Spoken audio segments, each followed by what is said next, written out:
All right, all right, all right. Good evening, good evening, good evening. Happy Thursday. We're here on a Thursday. Thank you for coming back to The Real Precious. I appreciate you. I see some people in the chat already. We'll get to them. If you are here, definitely like the video, share the video. We're going to have a good live tonight. We're talking about Shannon Sharp. Child, we're talking about Shannon Sharp tonight.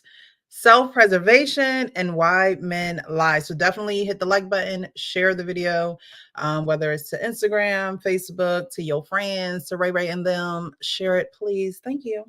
All right. Tonight we have Sean and our pain. How you fellas doing tonight? Sean, we'll start with you. Doing well. Can you hear me? Yes, we can hear you. Okay, I switched my mic. That's what I was at. Yeah, doing fine. How you doing? Doing good. It's Thursday. Tomorrow we about to be TGIF in it, So I'm doing great. I'm doing great. That's good. Hello to the chat and everybody else. We have some folks in the chat. Tarika, the best mod around, says, evening, everyone. Please hit the like button as you come in. Yes, y'all hit the like button. I would appreciate it so much.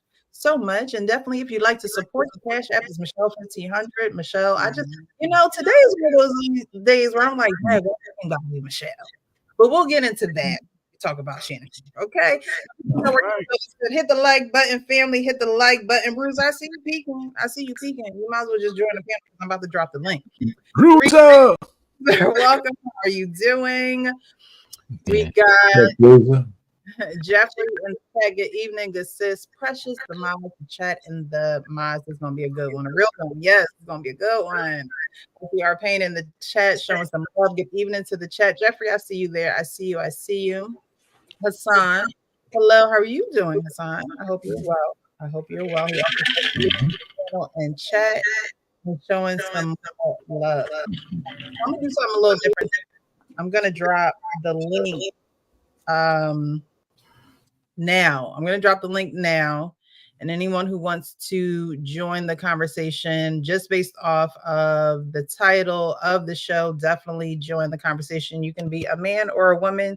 We do men's panel usually on Monday night, but y'all been working with me. Okay, we're here on a Thursday night tonight. Next week it might be Wednesday. I'm just letting y'all know in advance, so get your schedules ready, because next week it's probably going to be on a Wednesday. But I'm dropping the link now, so if you'd like to join the show, definitely let me know. Always love the audience. You guys are definitely our co-hosts as well. But anyone who wants to be brave enough to get up on a stage, we're not going to bite. I promise you, we're not going to bite. Okay. We're just here for healthy conversation, different perspectives, and just to see it from a different angle. Of course, this is a men's panel, like I say all the time, but women are welcome. You are welcome. Don't be afraid. We're not going to bite. Okay. Great conversation, great perspectives. That's what we're going to get into. And so I am going to just right into it. I hear echo. Do you guys hear echo? Let me know if you hear echo. It could be, I don't know, Sean. I don't hear it. I hear it a little bit, but I was on mute, so I don't think it was me. Okay. I'm on mute now. Do you hear it now? No, I don't hear it now that you're on mute. So I think we're good. But when you come off of mute, it might happen again. So I'm off mute. Do you hear it? We're just gonna be, yeah, well, I can hear it. So when you're not talking, just put it on mute.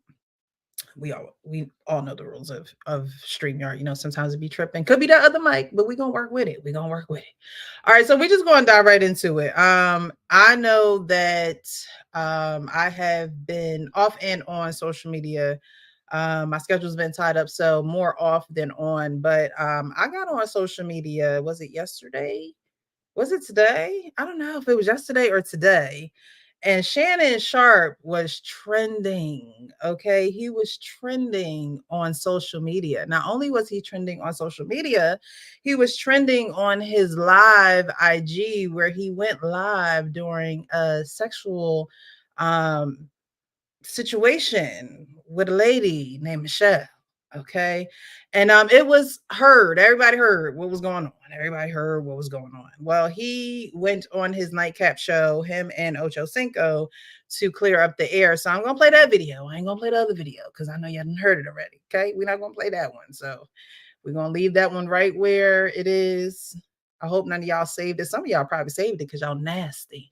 But we're not going to play that video. We're going to play the other video, okay? And we're going to talk about that. It's about funny. I'm talking about I was on a plane catching up to what was happening. And boy, one thing about Twitter and Black Twitter and their creativity, boy, listen, if you want to laugh, if anybody was having a bad day today, scroll through goddamn Twitter. Boy, there's some funny shit on there, boy. It's some funny stuff on there. I did not, man, come on, man. Now, so what y'all gonna do? Y'all gonna try to find out every Michelle that I've ever talked to, every Michelle in LA, in Atlanta, in this place. Really? Honestly, I was thinking of all Michelles that it could possibly be. I'm thinking Michelle Pfeiffer. You know, I'm thinking K Michelle. I'm thinking Not Michelle. I'm trying to think of other Michelles that I would know and think of that of somewhat of a high tier, top tier, high caliber type women that you would give an opportunity to bungee jump in like that and be able to say some of the things that you were saying. You know, is it? What was I saying, Ocho? What was I saying? I ain't hear. You was like you gonna take this dick. Now I'm just saying I ain't never heard you talk like that. I ain't never heard you talk like that. Now why would he? Why would he hear him? We're gonna keep going. Do got to work on is ain't nothing wrong with your hips, you know, but we got to work on your cardio. Because you was breathing heavy. You shouldn't be breathing that. You shouldn't be breathing that heavy. So we got to work on your cardio. So Ocho, when you lift weights, we got to get you on the cart. Hit the Ocho, treadmill first. Ocho, real talk to Ocho, your boy. Hey, Ocho, I was already knee deep for about 25. Right. I mean how you were kind of short too in there too, huh? I mean you was about what a minute 5 seconds. Oh no. No. No. Hey, this ain't no YouTube short, but it's a full feature. Okay, come on, Ocho, come on now, don't do that. Makes me think, were y'all recording visuals too? We're gonna keep going. I'm just making sure because now it's out there to the world now. Now it's out to the world, and most of the time when something like that happens and you don't know what's going on, you know. So now you're gonna have people coming at you sideways. You know, they want to see if the feature is really what it's advertised to be. So you in a kind of good position. It's somewhat of a bad thing. I think it's nothing to be embarrassed about. It's nothing to be embarrassed about. But what it does do. Yeah, I'm embarrassed about it, Ocho. Damn, that's my most intimate moment. Yeah, and now you got to understand the attraction and the curiosity from the female species that's going to occur now and wanting to experience. Oh, they want to go. They want to go a couple of rounds with the champ. Yeah, if you have an allergy, like if you're allergic to peanuts, you're allergic to shellfish, bee stings, ants, or something like that, Ocho. Yeah. You keep an EpiPen on you. Right. I keep these on me. So I'm just telling you, if y'all ever see me sideways like this here. I done snuck you. But you know what also I'm happy about? What Honestly, you happy? What you mean what you happy? Hold on. What you mean what you happy about? Let me tell you why, let me tell you why I'm happy, Unc. Because I know you really well. I know your character. I know this is not something that you would do. I'm happy to see that you're in good spirits. And I'm being dead ass because an event like this happens for someone that is as private as you, that's always been private. And you always talk about protecting yourself, protecting the brand. Yes. And for something like this to happen, I didn't know how you would react. I didn't know how you would deal with it mentally because it's just totally out of character for you. So the fact that you can come on, you can apologize, express yourself, and be able to explain to the people that it was a mistake, obviously because you don't know how to work technology, and you still in good spirits, that's a good thing. And you can laugh at the situation and the mistake that you made. And I done cried. Y'all love covering for each other. Y'all love just, it was a mistake. I'm glad you went. We gonna keep going. Enough, Ocho. You I ain't cried? got no more tears. You cried? Yeah, because I'm embarrassed. I'm embarrassed for my circle. I'm embarrassed for the people there. There are people, not everybody, but there are people out there that hold me in high regard and look to me as a beacon, as a role model. Right. And I let those people down. Yeah. But I'm human. Yes, sir. Although I try to strive for perfection, there's no such thing. I'm a testament to that there's no such thing as perfection. So after that happened, I just knew. Oh, I guess I forgot my code. They ain't cut me. Yes, they did. They must have cut me. Man. Already? Since year 2.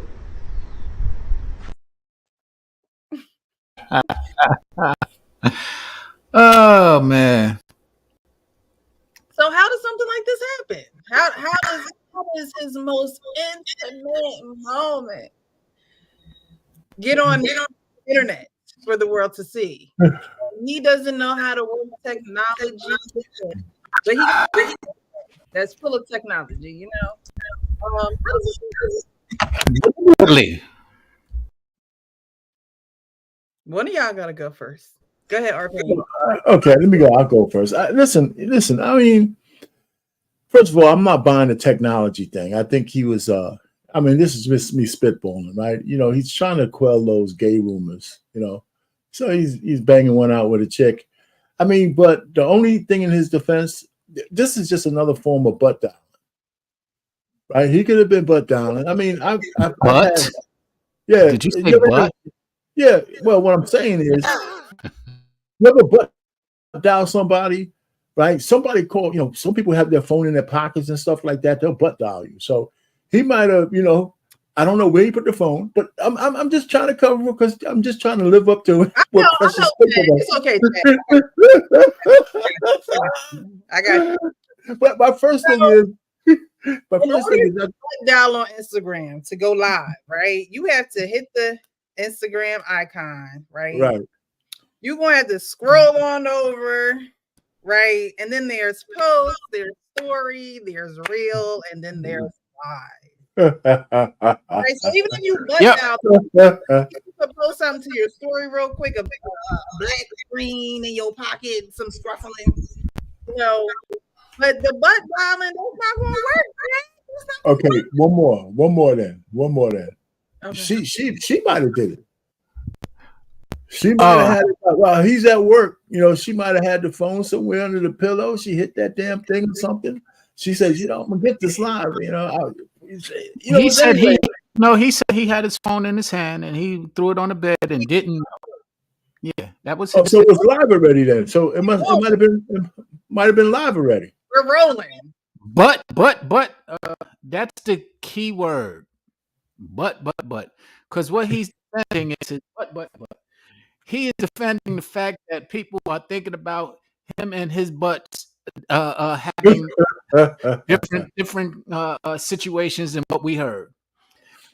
Michelle, are we using your name today? Because we've always used Precious White. Stop now. Yeah, because he just so happened to be with a Michelle. We just want to clarify. Okay, it wasn't you. All right, no counter. It wasn't me. We just want to make sure that it had nothing to do with our precious. It was not me. Okay, I can tell. I can tell you where I was at. Okay. All right. It wasn't me. I mean, go ahead, Perry. I'm just saying. Listen, you know, it'll be interesting to see what ESPN does about it. But what you cut off was El Ocho saying, you know, I'm glad it was a Michelle and not a Michael. Yeah, that to me, we were speaking about this yesterday, and there's a such thing in the entertainment business. In case people in the audience don't know, I know my colleagues do, called a publicity stunt. Mm-hmm. And publicity stunts are put into place so that people can either garnish some attention or distract attention to certain things. And in this case, it has been rumored that perhaps this was a distraction. Now, I don't want to throw it out there like that because I don't know one way or the other. I haven't heard what was going on. I heard it was Michelle. I heard it was a mistake. And those two M&Ms just don't go well together. Michelle and mistake. They just don't go well right now because the mistake, as Michelle, our dear Precious, just pointed out, is very difficult to do on IG. IG Live is not something that you just butt dial or but. Yeah, it don't just happen. Like I got my phone right here, and first I got to go to IG. Let's see. I'm gonna go to IG right now. Let's open up IG. IG is now open. All right. Now, in order for me to go live, I have to actually look at this and go down to this little. It's a plus sign surrounded by a little square. All right, I'm gonna press that plus sign, and there I have to really. It comes up with all of my camera stuff, and then I have a little thing down on the bottom. It says post. It says show. It says story. It says reel, and then it says live. I will have to go to that live position, and now here we are with the potential of a butt down. Now, did he go through all of these things, technology illiterate that he claims to be? No. I don't know. It's not like it doesn't sound likely. But is it possible? Anything's possible. For dear God, Jesus was born without a daddy.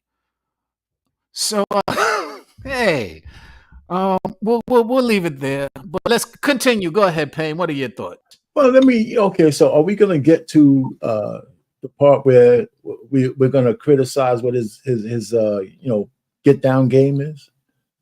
It was you know what I'm saying? That's funny too, because that's what I'm trying to say. I'm listening to. I'm trying to listen to the chick. Like any good, old pornography guy, you try to concentrate on the chick. You don't want to concentrate on the dude, right?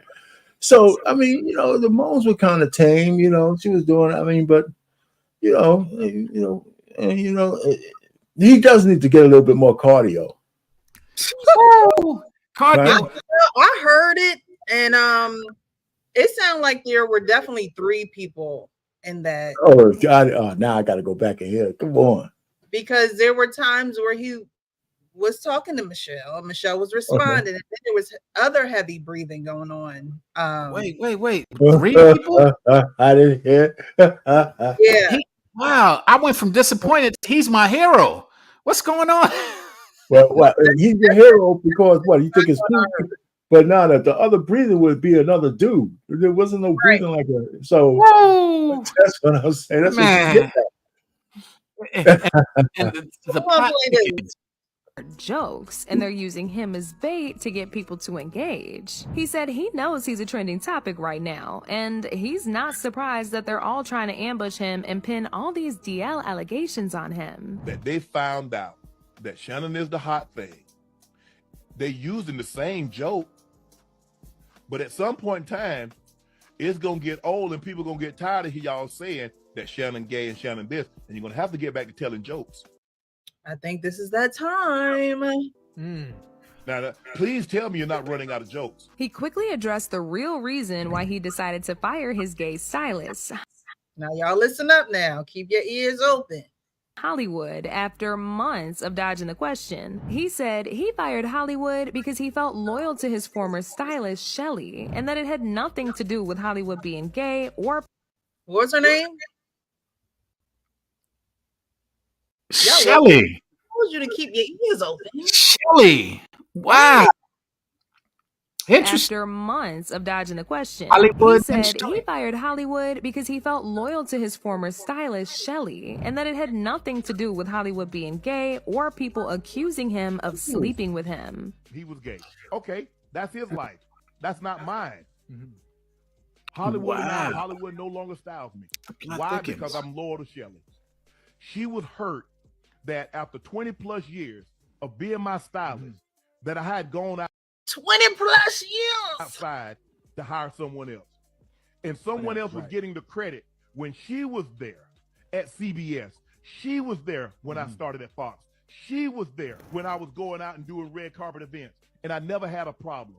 And for me, in my head, I thought I needed someone outside. Right. I didn't buy one thing new when Hollywood started styling me.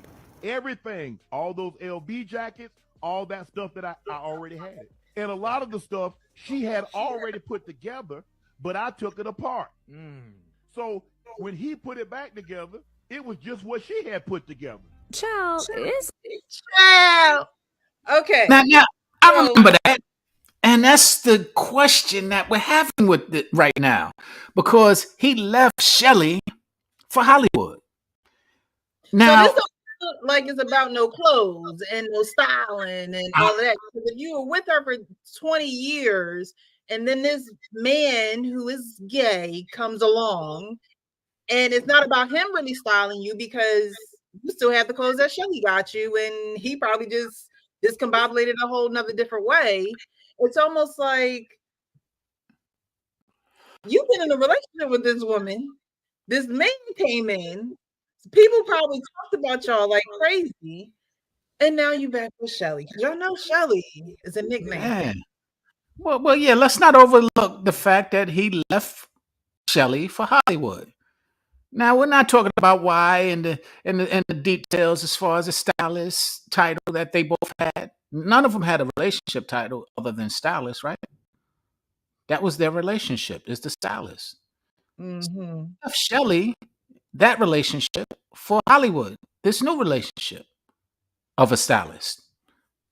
I don't want to style him. Right. They both were styling him. No, you didn't hear what the woman said, or what Shannon said out of his mouth. Actually, he said that Shelly was his stylist for 20 years. He left Shelly to go be under Hollywood styling. However, Hollywood didn't buy him anything new. He just recreated what Shelly had already put together for him. He recreated. Which means, what purpose did he really serve? Are you listening now? He recreated the purposes of what Shelly was doing for him. He recreated those purposes. Okay, but when we get down in the weeds, first of all, the reason why he's got this rumor is most heterosexual men, if they was to canvas and find a stylist, they would search high and far to either have a woman or a man. We don't like gay guys around us. Regular men don't hang out with gay people. That's the way. I mean, you could have them at a far. You don't have to be homophobic. But most of us, if a man is your stylist, he's got to touch you. He's fitting shit on you. He's doing all kinds of stuff. I mean, come on.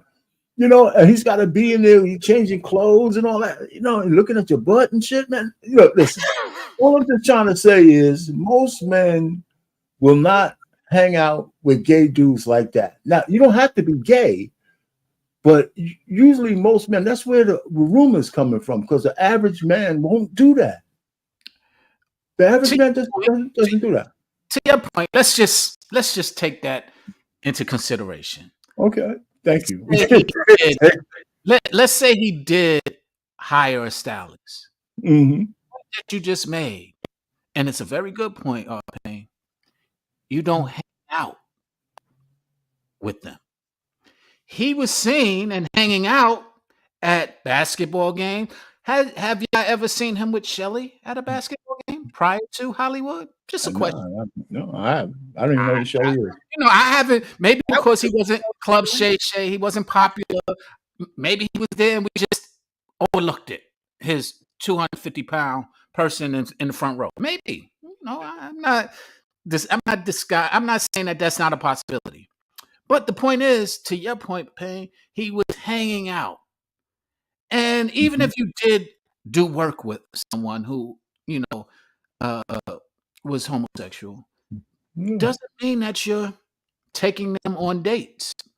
And I say date because, let me say, I loosely identify and define dates as any time you go out with somebody leisurely. So you can have a date with the guys, you can have a date with your girlfriend, you can have a date with a romance, but you're on a date nonetheless. Yeah, there's no doubt. I mean, they had to have some dinner together and stuff. I mean, listen, all I'm just trying to say is, even if there's nothing sexual, I always just find it really uncomfortable. Or just not my style, sitting across from a guy, his wrist is a little limp. He's got this going on and that. What are we going to talk about? And that man was we certainly can't talk about man stuff, because I don't want to hear none of his damn exploits. I don't want to hear a word about it. So I mean, I'm just saying it sounds homophobic, but it's not. I mean, most people don't hang out. You want to hang out with a manly man, talk basketball, talk about banging out the honeys, talk about stuff like that. You ain't doing that with a gay guy. Talk about banging out the honeys. Bad choice of words. Seeing that what's discussed. I get it. I'm okay. Hey yo, I call them honeys at least. I get it. But yeah, it's pretty. What's interesting, we was talking about this as well, and what's interesting about this scenario is one, like I said, publicity stunt earlier. The first thing that you start speaking about is you deflect all of the rumors that was going on. Well, at least now it's Michelle, not Michael, and and I get it, but we don't have an issue with homosexuality. We don't have an issue with bisexuality. We have an issue with down low sexuality. Mm. I think we all can agree to that. I know that's my issue. Personally, I have an issue with down low. Oh yeah, it's dangerous. Yeah, because it then affects me possibly. And I don't care about what you do on your lonesome. I don't even care if you keep it private. Private and down low are two different things. Let me distinguish the difference. Private is you're not saying anything about your sexuality. Down low is that you're deceiving people by saying you're something other than what you are. Mm-hmm. That's concerning to me. And that's the only thing I have to say to Shannon. If in fact that is your lifestyle, or whatever it is, and there's rumors and it's something that just be who you are, and we can accept and embrace it. Look at RuPaul. He was down low for a long time.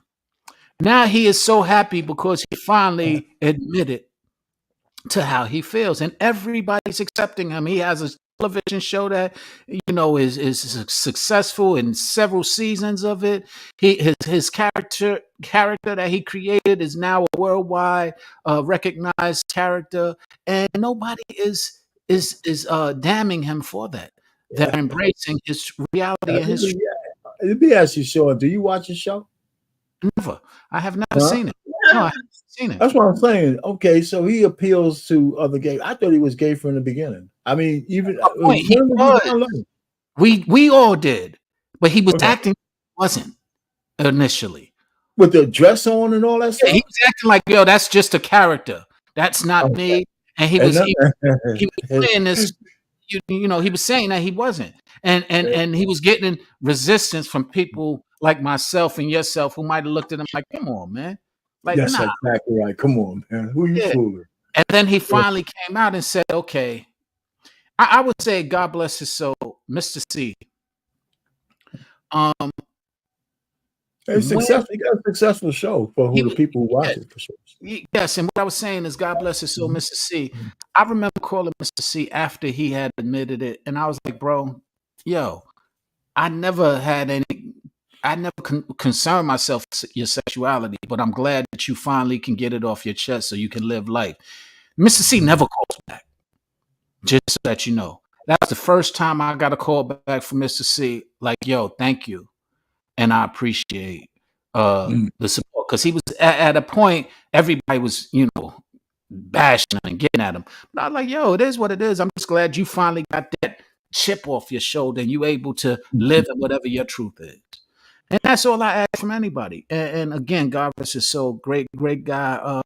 When we, he's a DJ, I was in the music industry providing records to him and all of that. So, but I always used to think like, yo, it seemed like I didn't really ever see him smile until after he finally admitted to what he was partaking in. And then all of a sudden I saw him smile, and I was just happy to see him being able to smile before he passed away.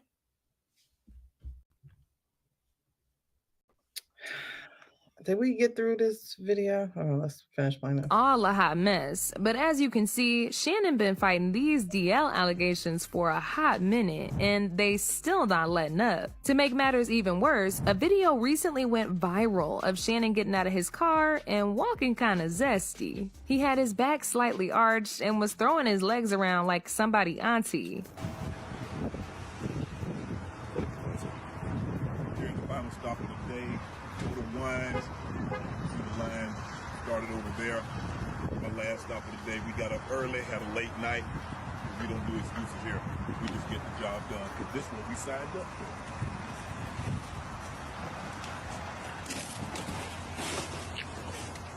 Some people said he was walking like this because he previously had hip surgery, but others claim he'd been getting bent over by other men, and that's why he's now walking like Saucy Santana. I guess all the evidence points to him having a little sugar in his tank, but we'll just have to wait and see. Now, in the meantime, people had their own opinions about this, and they wasted no time in making that known. One person said, Shannon Sharpe is gay. The signs are right there in our face. Can't nobody convince me otherwise. Another person said, even if Shannon Sharpe is gay, nobody cares. D-list comedians keep trying to use this as some jab, all cause you hating the cat interview blew up. So people are saying that the signs were there. So other than that video and him having his, gay stylist courtside, what other signs were there with Shannon? Did you guys see any other signs, or are those the two? I think part of it when before he got his speech therapy, he had the strong lisp. They usually, put lisps on guys, just because of the way they speak. Yeah, I think that might have been part of it, But listen, the dude is buff, right? And stuff like that, and they got yo. So what happened? That's one of the pause moments. Yeah, but what I'm saying is, if you look at him, if you ever saw a movie like Cruising or something, all those guys are all worked out and jacked. All those gay guys in the gay bars, they're all jacked up.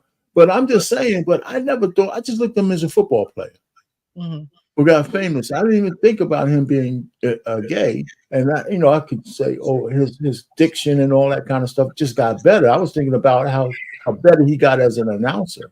It never crossed my mind that he might have been gay. Okay, well, I'm just glad we're not playing the pause game. So what? I said I'm just glad we're not playing the pause game with your choice of words over there. I don't know what other kind of words to say. But I'm just saying, but I didn't, but his vocabulary as opposed to his.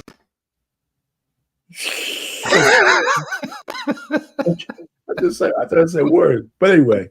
No, I'm just messing around. No, seriously though. I never thought what did you think, Sean? I never really followed him. He wasn't on my radar because I'm not really a big football fan. Right. I was aware of him, Sterling. I was aware of his brother when I did look at football back in the Hall of days. Fame football player. So when I saw him and he started becoming more familiar or more popular in social media, I didn't think of it up until that picture that they just showed him getting out that truck. That picture, man. Come on. Even when he had Hollywood as a stylist, and I was like, I'm in LA, and I've been in the entertainment industry, so I know that sometimes folks kind of, have a gay stylist because they want to look better. Now, going to the game with the stylist, I gave that a pass. I didn't think too far into that one. I was just like, okay, well, maybe. But then when he came out that truck, thing that maybe his stylist said, this is what you need to wear with the sachet, the man purse, for those who don't know what a sachet is. That's what triggered my thoughts. So I'm just saying, I didn't think about it before then, but after that, I was like, sachet. And not just sachet. I do have one more. The way he was wearing the sachet. Right. Now, I'm hearing you, but I do have one more, which kind of strengthens the argument. It's hard for a man to be as rich as he is and as old as he is without a lot of honeys around him visibly. He doesn't play the field, that, where people see him with, nice, sweet honeys all the time. And most men who hit that level of success, you're going to see him out with a woman, even if that's not his lady, once in a while. So the absence of women on his arm could be an issue as well, Shelly for 20 years. Are you with them or you against? What's going on here? Defense, Your Honor. What I'm saying is, I object, Your Honor.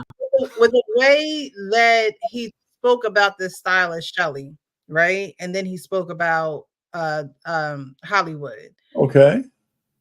To me, it didn't have anything to do with clothes like that. Yes, that was their profession, and that's what they did for him. Okay. But when he was speaking about those two, in my opinion, that was strictly relationship. I had a relationship with her, and I had and then I just brung him into this relationship, and I totally discredited her. My loyalty, I threw her away. When you style somebody for 20 years, you have, and like y'all said, y'all don't see him with no honeys. Y'all don't see him with women on his arm. Y'all don't see him, just out with any old body. Usually when you see people like that, they have a loyalty to somebody. You just don't know who it is. It's somebody. Okay. So, okay.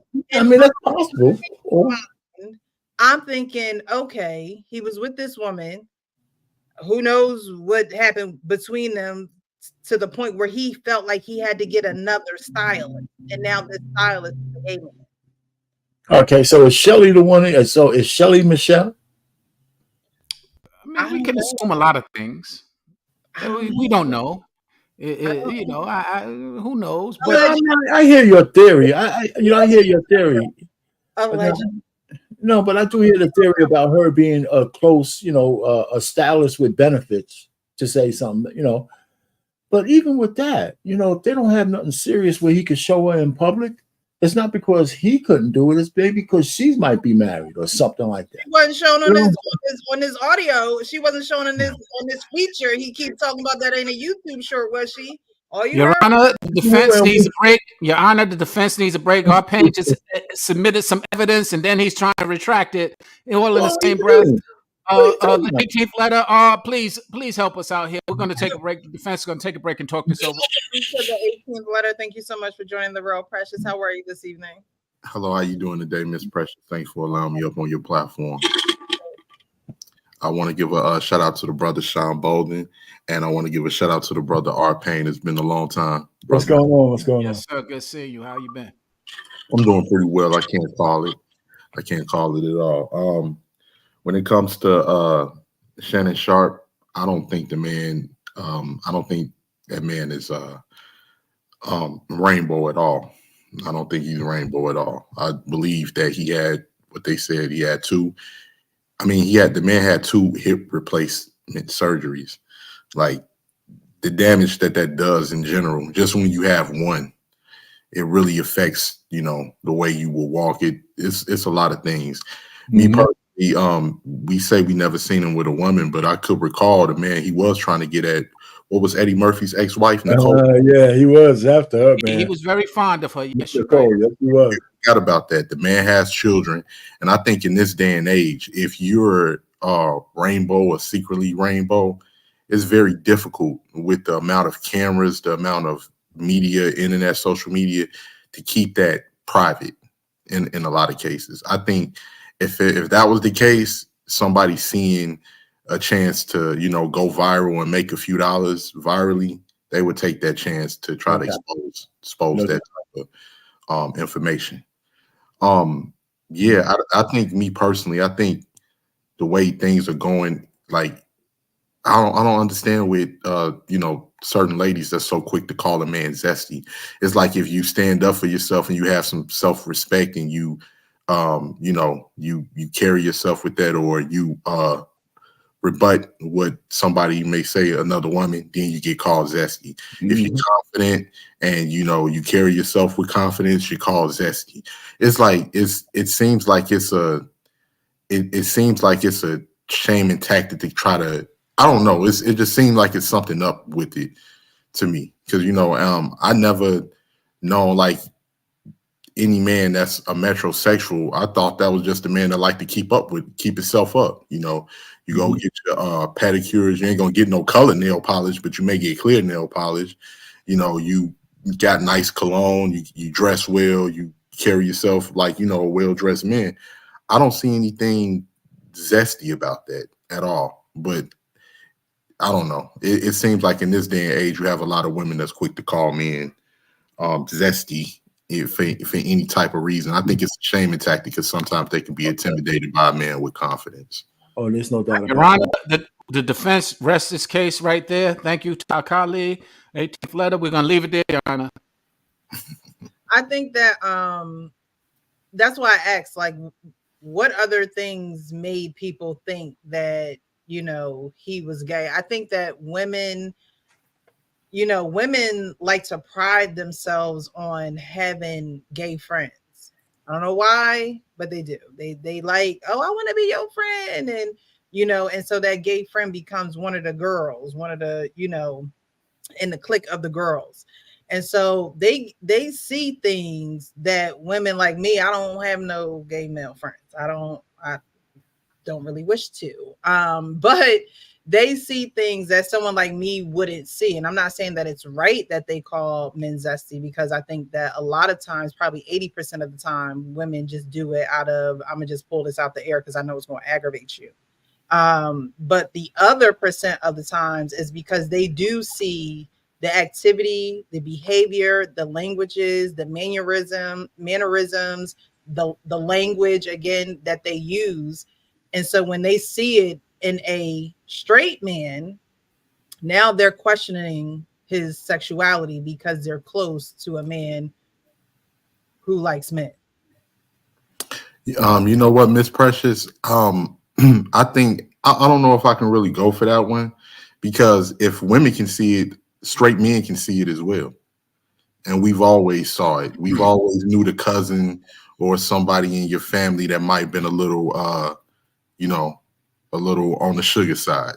You can tell, even if a man is trying to hide it. For some reason, you can see it. Now, don't get me wrong. It can slip past, you know. In some cases, people can't hide it very well. For in a lot of cases, just something about a person that you can just see, and you know, you can put two and two together. In some cases, even for men, even for straight men. I agree with that wholeheartedly. And there are some athletes that I have met in person that vibe came off. I'll leave them unnamed because they're pretty popular.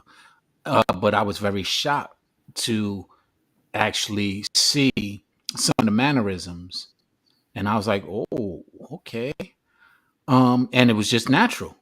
I've never met Shannon Sharp. So although I'm playing around in just, you know, because of the topic, I don't want to say one way or the other that I think this one way, because I haven't met him.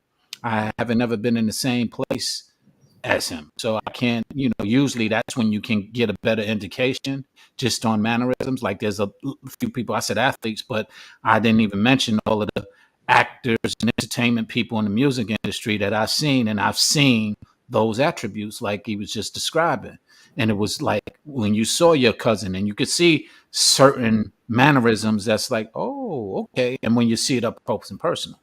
So what does DL look like then? Like hiding it or doing a mannerism real quick and then pulling it back? I don't understand. Like those are the people that you know you're talking about the people that you know are gay. Like I'm talking about the men that don't come off as if they're interested in men, but low key they are. But you know what, Miss Precious? I think even DL is extremely over exaggerated. I think it's extreme. There's people who've off themselves because of it. I just think like usually, like when it comes to like somebody being, I just think because you have women that say a lot of people are DL, or it's a woman that can get rejected and say he's DL because he rejected her or something like that. I think usually as time goes on, if somebody's on a DL, it usually exposes themselves. It's not like that's something that they can keep really well hidden. You get what I'm saying? But that's just my opinion. I could be. I think it's regional too. I think it's true about Atlanta because the age rates are high. I think whether you could tell a man is on DL is whether he's a bottom or a top. If you're a bottom, I think you are going to slip up more than if you're a top. You know a little bit too much about this, man. I know people. What I'm just trying to say is this. I mean, I'm just thinking about it. If you're the bottom, you're getting banged out. It's hard to be a manly man if somebody's banging you out on a regular basis, right? And if you're a top, so I'm just thinking. I mean, it just sounds natural to me. I don't know. I mean, not natural to act, but naturally, if you're the, I mean, that's one of the difference between men and women.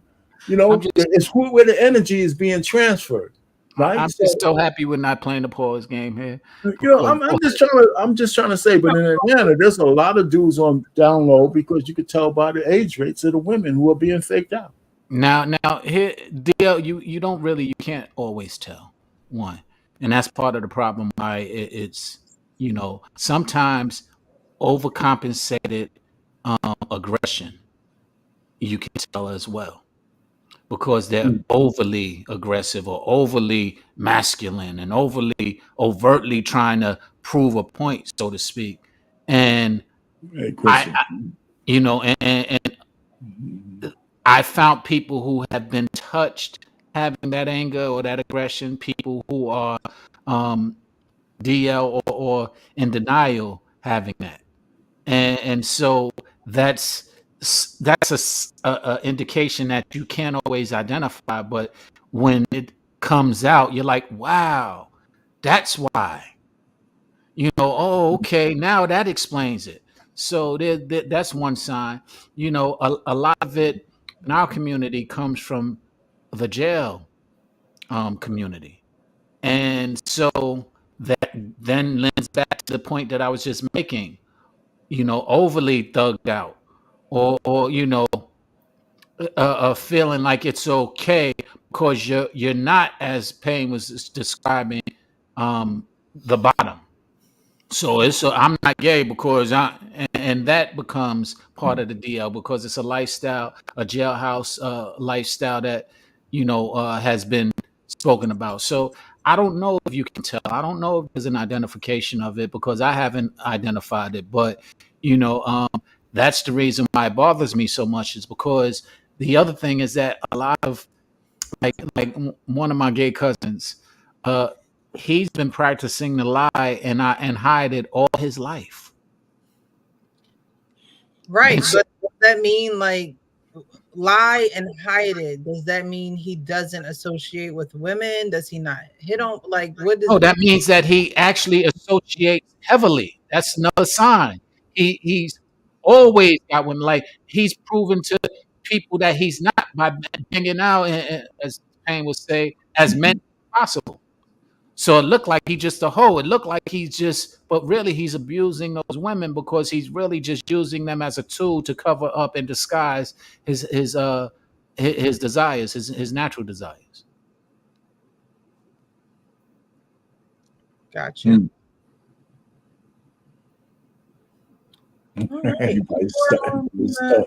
Sharp. This is I just think it is one of those things where he is popular right now in the podcast media space, and he did have the Cat Williams interview. He did speak about bringing people onto his show and being rejected by those people. And Cat Williams told him that this would happen to him, pretty much saying, look, after my interview, you're going to reach out to other people and try to do interviews with them, and they're going to reject you and turn you down. And Shannon Sharp said that was the case. He reached out to people night before. They're like, oh, sorry, I can't do it. Or their representative will call them and say, hey, can't do it. Now we know that sex sells, no matter if a man is doing it or a woman is doing it. There was a post saying, cha-ching, Shannon Sharp receives $100K offer from an adult film site. I know what are those things that he was advertising? Is that what are those like supplements? Are they condoms? What were, I don't know what he was advertising. And he did it on his show. I'm trying to see. I'm talking about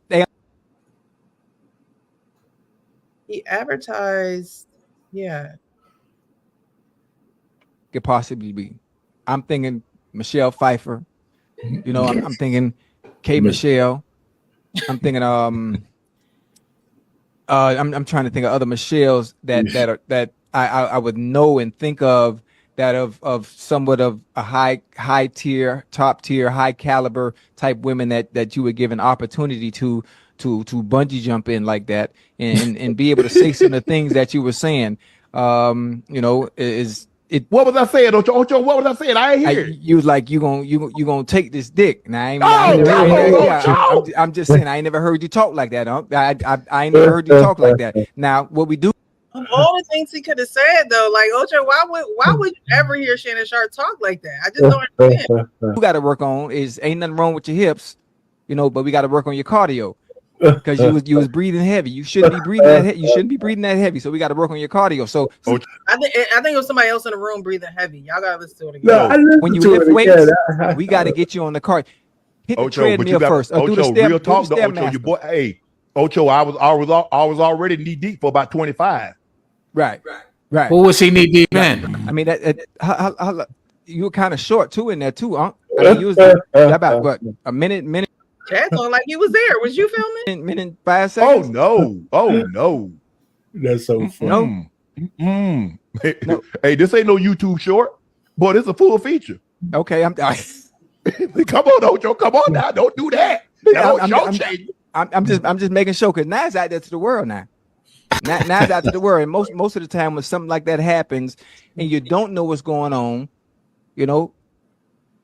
So now you're gonna have people coming at you sideways. You know, they want to see if the feature is really what it's advertised to be. So you in a kind of good position. It's somewhat of a bad thing. I think it's nothing to be embarrassed about. It's nothing to be embarrassed about. But what it does do. Yeah, I'm embarrassed about it, Ocho. Damn, that's my most intimate moment. Yeah, and now you got to understand the attraction and the curiosity from the female species that's going to occur now and wanting to experience. Like you done had enough male. Now the females are he's a male. Why wouldn't they be coming after him? Like the exchange right here is a little. May I just say he said he was 25 minutes is good for somebody Shannon Sharp's age. I'll just say that. That's good endurance. I'll just say that. Well, thank you.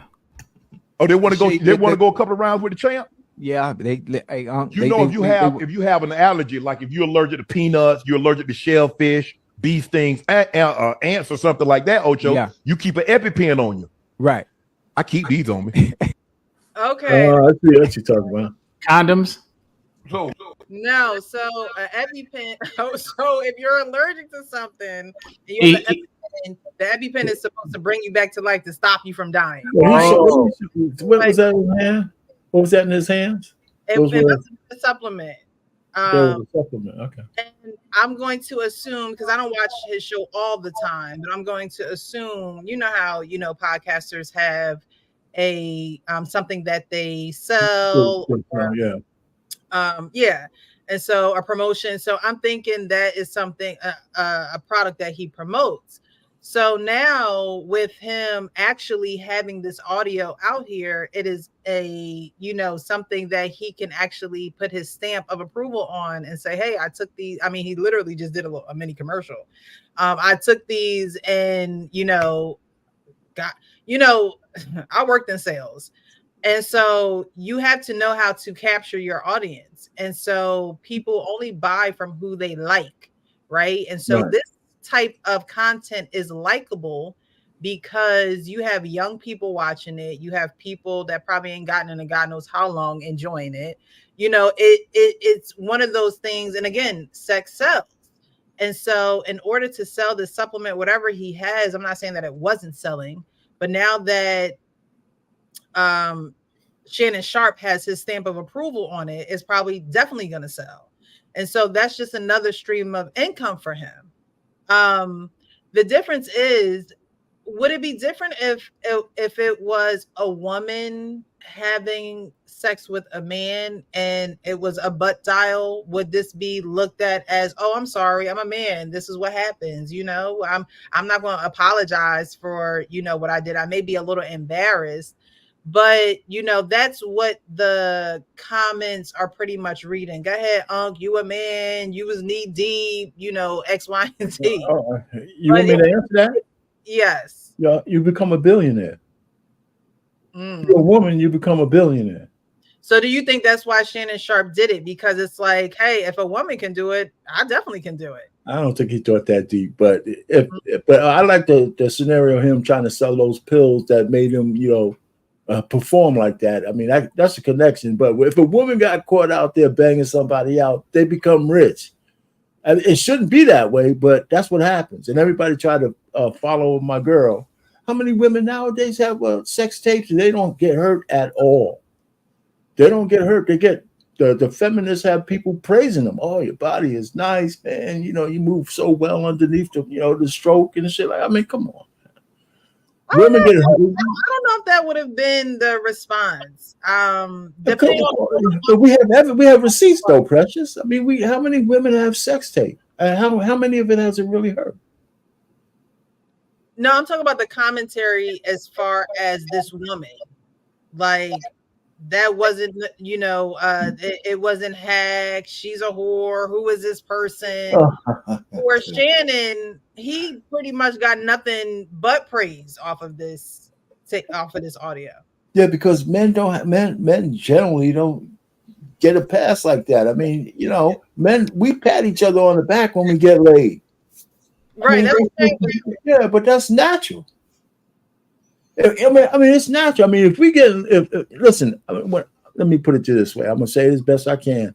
We don't begrudge men for having sex, right? Period. Because we know that for most men, it ain't that easy to get. For Shannon Sharp, though. But that's no. But Shannon Sharp is just but he's not. I mean, he's not the regular dude. But it still extrapolates out there, right? So the little guys say, I'm not Shannon Sharp, but okay, somebody. I mean, I don't know about the rest of the brothers. I'm gonna stop here, but let me just say this: if I see a real fine honey, and she's a lesbian, all I could think of is some brother's not getting lucky. I say she's batting for the wrong team, man. Or if I see a fine honey and somebody I know was hitting it, I'm saying, man, more power to you, man. Somebody needs to be cracking. You don't, and she's probably a pain in his ass after a little while anyway. Even if she's there, you go with that bull stuff. But all I'm just trying to say is we don't treat each other. I just think that men are different if they get, if they have sex. He's not going to get vilified, but we got to see what ESPN does to him.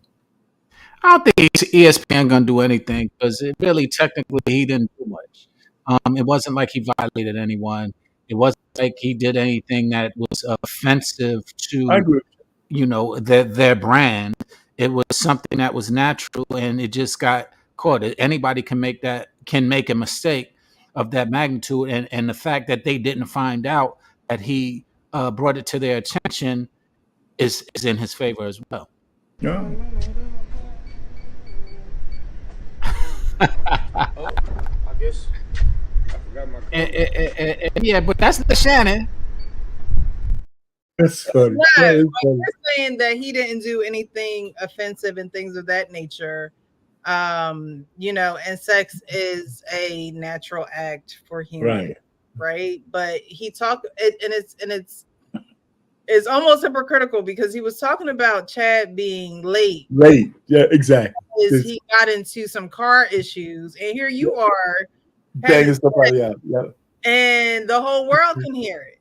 Right. And so, being late, yes, you would like to be on time for your commitment. But having sex on live, you would like to keep your private life.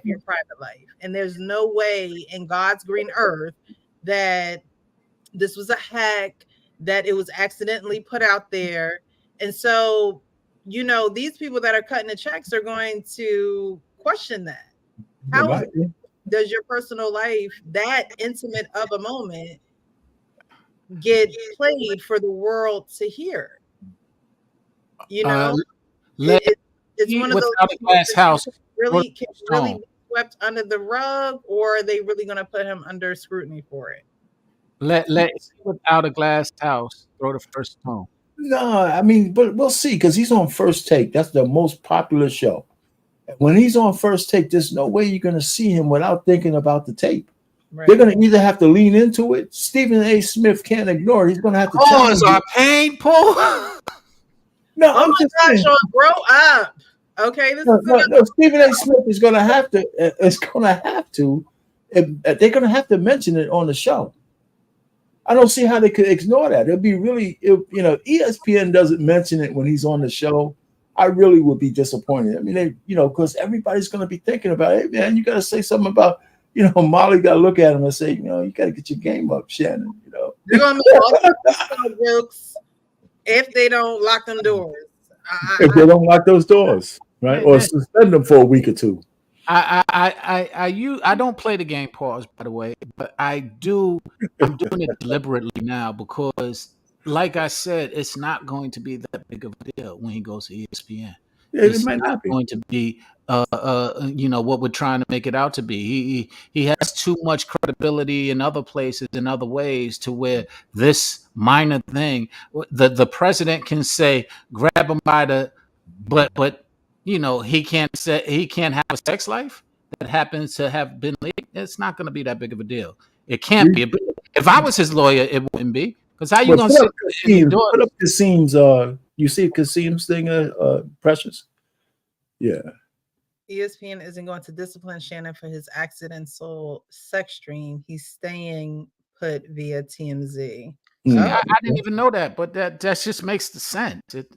Why would they do that? It makes no sense for them to do that. You can't be hypocritical and then be holy in the same breath. And there's too much hypocrisy around real sexual deviance that ESPN ignored to sit there and try and highlight. That would be too much heat, too much flack for ESPN to even try and handle. Well, okay. Well, he just gets a slap on the wrist. Precious don't like that. Precious, what do you want to happen to him, Precious? Yeah, what do you want to happen to him?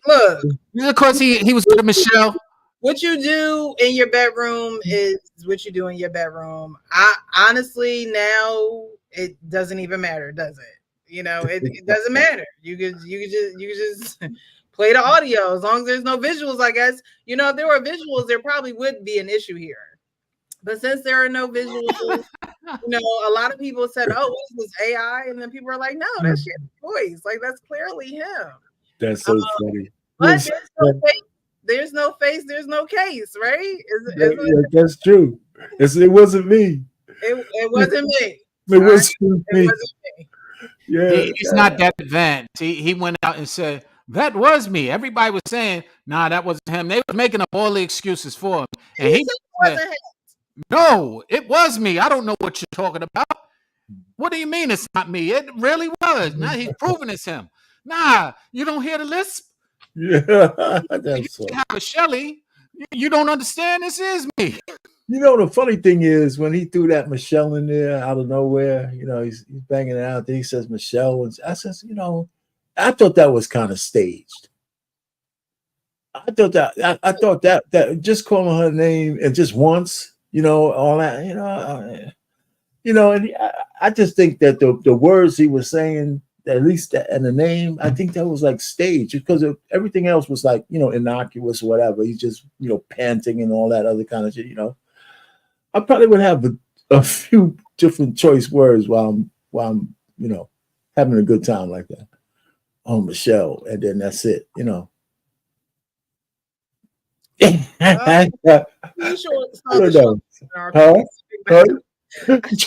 you saw the short version. Words, but I don't know. I don't know. Like I said, it sounded like there were 3 people in the room to me. I gotta listen to it again because I can't pick it up. I mean, I hear the huffing and puffing, but so now you're gonna make me listen to this damn thing again. Sorry, just for the record, I have not heard it, and I'm not looking forward to hearing it. I don't want to hear it actually. I live vicariously through your reflections of it, and I'm fine with that. And I can definitely see where you're going with that, Miss Precious. It had to be. I'm hoping it's not staged because that'll be really corny if that was staged. But if it wasn't, it had to be 3 people in the room because why? he's doing his thing and the woman is doing her thing. Then who's holding and somebody was making sure that they didn't get any visuals. They kept the camera pointed towards the floor. So who was doing that? He could have been having a menage a trois or anything, but it ain't no telling. But something like that, I would think you have to be very careful because even without any visuals and anything like that, that still is considered against the code of conduct when it comes to working for a professional channel like ESPN. And if they wanted to, they could enact punishment for that. So I would think, you have to be extremely careful. And I'm praying that he wouldn't risk his career staging that. I wouldn't think Shannon Sharp would do that. So I'm hoping that wasn't the case. But it's no telling. We'll see in the days to come if they. But you're right though, 18th, because the camera was kind of elevated, right? So even though I saw it was like towards the floor or something like that. But no, but what I'm saying, it was pointed to the floor, but it wasn't on the floor. Mm-hmm. Right? So somebody had to be holding it somehow while all this is going on. Or they could have accessed his phone and just hit the live button and been in the act too. Like, you know what I mean? It could like he could have been with the girl and they could have been doing whatever and then boom, live, and now he back in. I have one question. Well, I have one question. Go ahead. Where's Hollywood? Okay, before we go there, all I'm saying is if he's holding the phone or somebody's holding the phone and he's doing what he's doing, it got to be shaking a little bit, man. You rumbling in there. It's so steady. I don't. For one, he said he threw it on the bed. So unless they was on couches, then I don't know how. But if you look at the phone, right? If you put a phone with the camera facing down and you put the camera on a surface, you're not going to see anything. Right, and we didn't see anything. No, I seen the wooden floor. Right, but that's the only thing you saw. Is what I can answer some of that. You could put it on a glass table. One, you could put it on a table where the camera. Yeah, that's what I'm saying. So it must have been glass. Halfway off the camera lens can be halfway off the table. It's not all the way on the table. Okay. So there's different ways that can be, you can account for those things that you're describing. Yeah. Okay. Other than I haven't seen it, so again, I don't know. But you made up a point that I was like, that third person holding it debunked that because if it was so steady, nobody's holding it. Because if somebody was holding it, it would have shook a little. A little bit, at least. Yeah. A little bit, at least. A little bit, come on.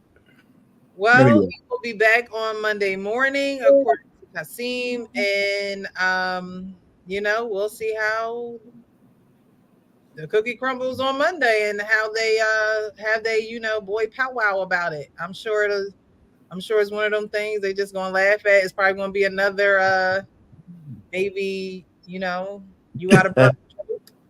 And they're going to go into the sports news. And how about them Dolphins or whoever is playing? No, Stephen A. Smith is going to have to say something. He's not going to let that pass. Now that too is definitely going to come out, and the media probably that's going to say something. But who knows? Maybe maybe. I can see them probably already going through how they're going to address it. Oh, no doubt. Yeah, they already have they have each other's personal numbers, and they probably already had a conversation behind the scenes. So now it's just a matter of how they're going to address it publicly. Mm-hmm. I agree.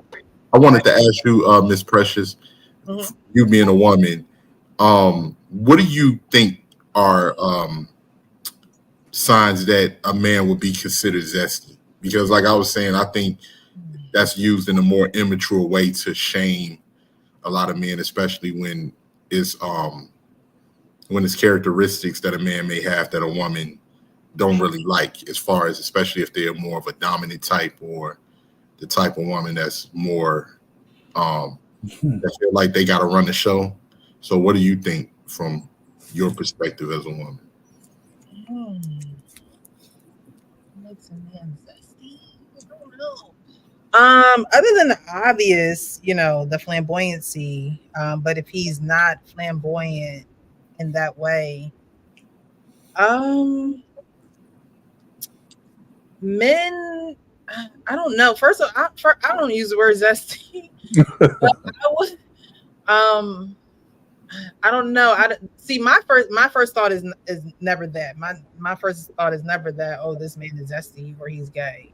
Um, I don't really think that about men because in my head you like women. So if I had to come to that conclusion, um, men who probably, I think what R. Payne said,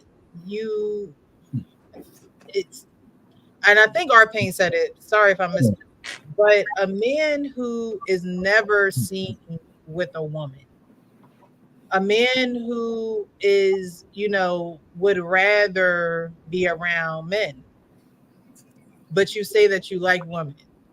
I think a man who would rather be around men and not have a woman on his arm or not commit to a woman or not want to take it a step further, there's something definitely wrong with you, and sexuality is probably a huge part of it. Okay, I definitely understand that. Yeah, I would, because to me that would mean that you're lying to yourself if you were to really commit to a woman, and so you stay away from that. You don't do it. you don't do it. Our Pain, you might have some. I'm going to have to rewind this when you talk about sexual positions, because that could be it too. That could have a huge bearing on it all as well. Yeah. So, I mean, like for instance, let's say like one of the most beloved musicians in the Black community, Luther Vandross. Mm-hmm. I just found out that he was gay like a couple months ago, and I didn't know. But see, here's the thing: like what we were just saying earlier, right? It's gonna come out, whether like it could be if it's gonna be exposed, it's gonna come out. But Luther, he sang with women. He was, but kind of, you know what? You kind of see it in the what's that video?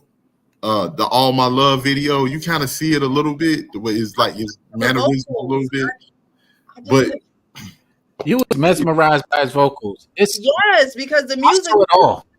But my sister was like, "Girl, you ain't know he was gay. We've been doing That's the cousin that I was talking about earlier. You saw that? Big Luther and Little Luther, or both Luthers. Both Luthers. Man, Luther. Oh, man, you just caught up, but you still like his music, I guess. Man, Luther was the man. Man. He could sing his ass off, boy. Yeah, he absolutely was. Don't deny that he was. But Prince wouldn't be considered gay. And that's the thing. When I was growing up, I'm an '80s baby.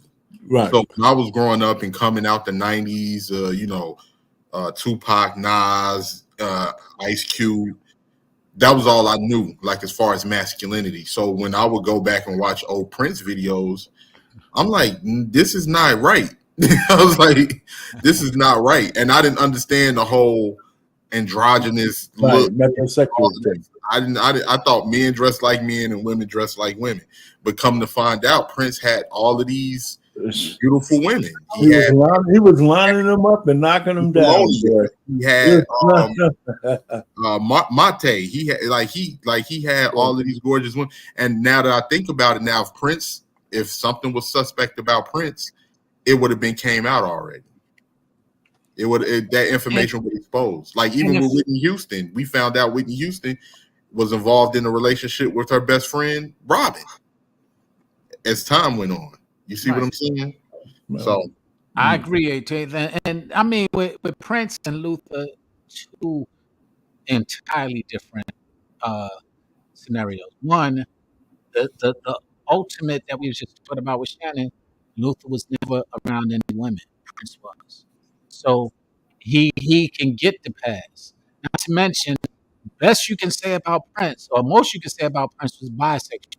Wasn't no question that he was knocking down women whatsoever. That was Women would tell you that they loved him. He would tell So if he happened to be by, that would be the most you could say. Luther, on the other hand, I'm surprised that you didn't.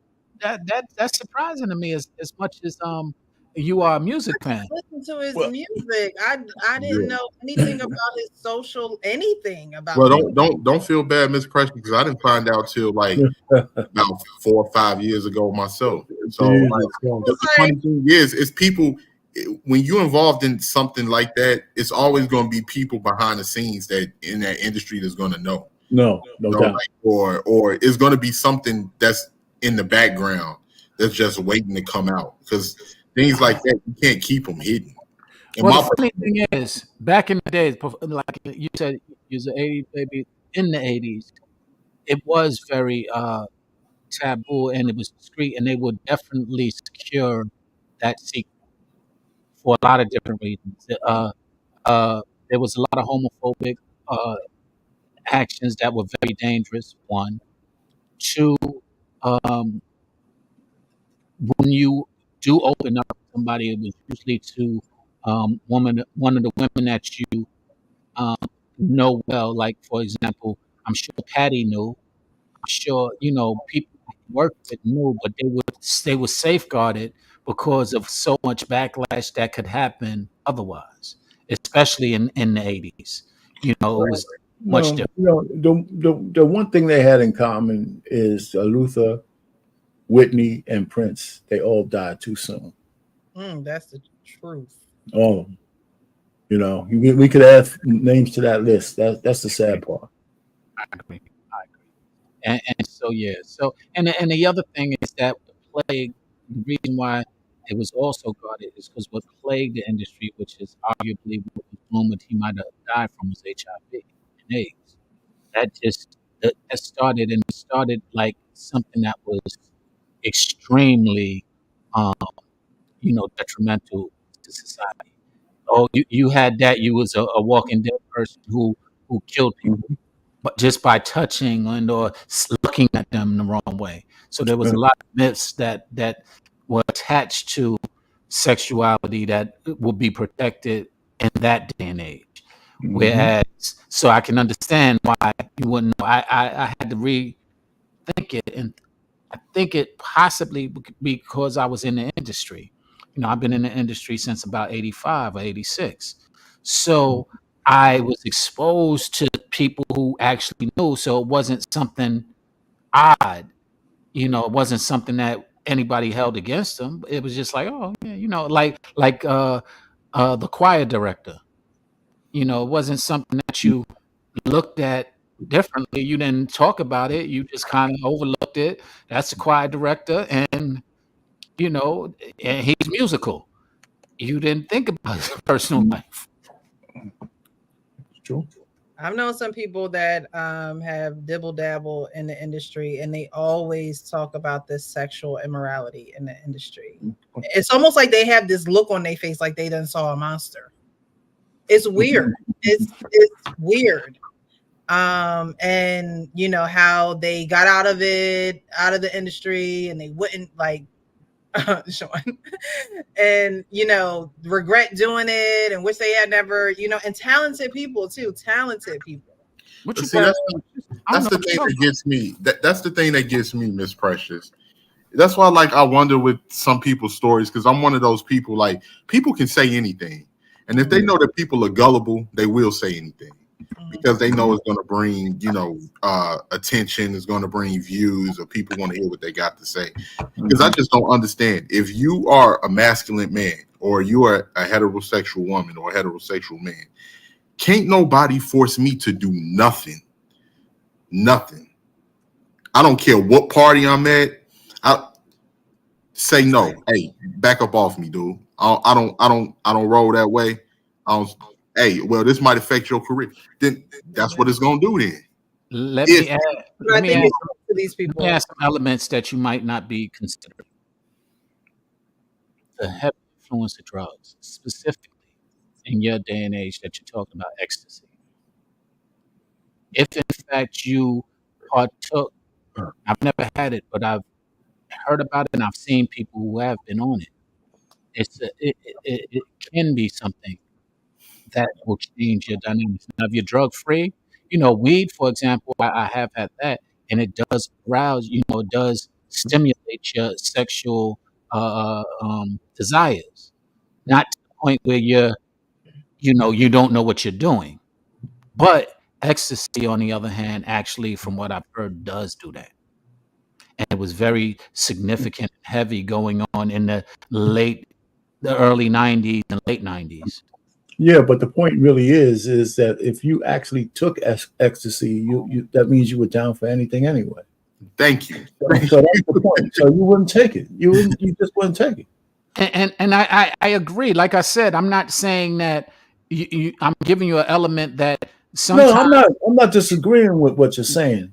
But what I'm saying is take a square back. You're right.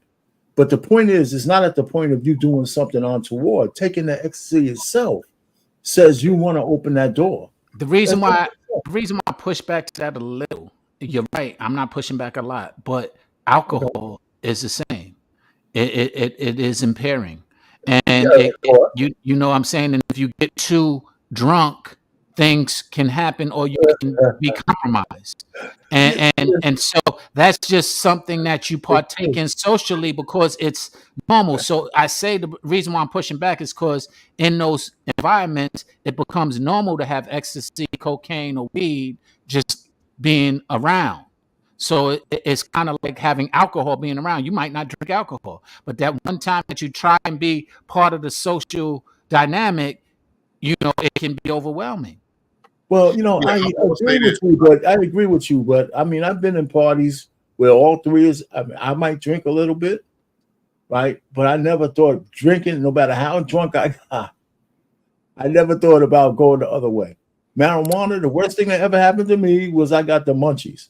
And so I never took ecstasy. I never took any hard drugs. And that was on purpose, no matter how bad I got. Here's what I'm thinking about when it comes to alcohol. Alcohol, you don't think about doing something, but you can sometimes black out. But if somebody's doing something to you, then that's different.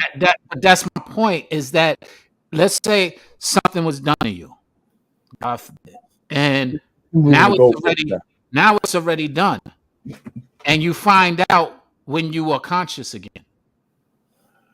You don't even know who. Yeah, but you're moving the goalposts now. It's a different. Okay.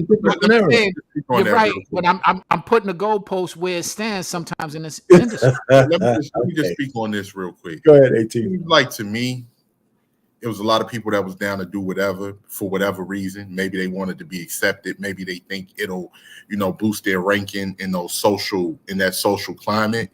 And when they got the short end of the stick, now here comes exposés. Here come exposure time. And a lot of people done this because they thought it'll draw them some attention. Oh, I got the scoop on this celebrity. This celebrity did this to me. That celebrity did that to me. This underworld of all of this stuff. Because I keep hearing all of these stories from different people, but I'm like, how all of y'all always finding yourselves in this type of situation? Mm-hmm. I just don't understand it. Just like what you were saying, Sean. With ecstasy today. Back in the day, it was Studio 54, right? It was Nose Candy. It was all of this other stuff.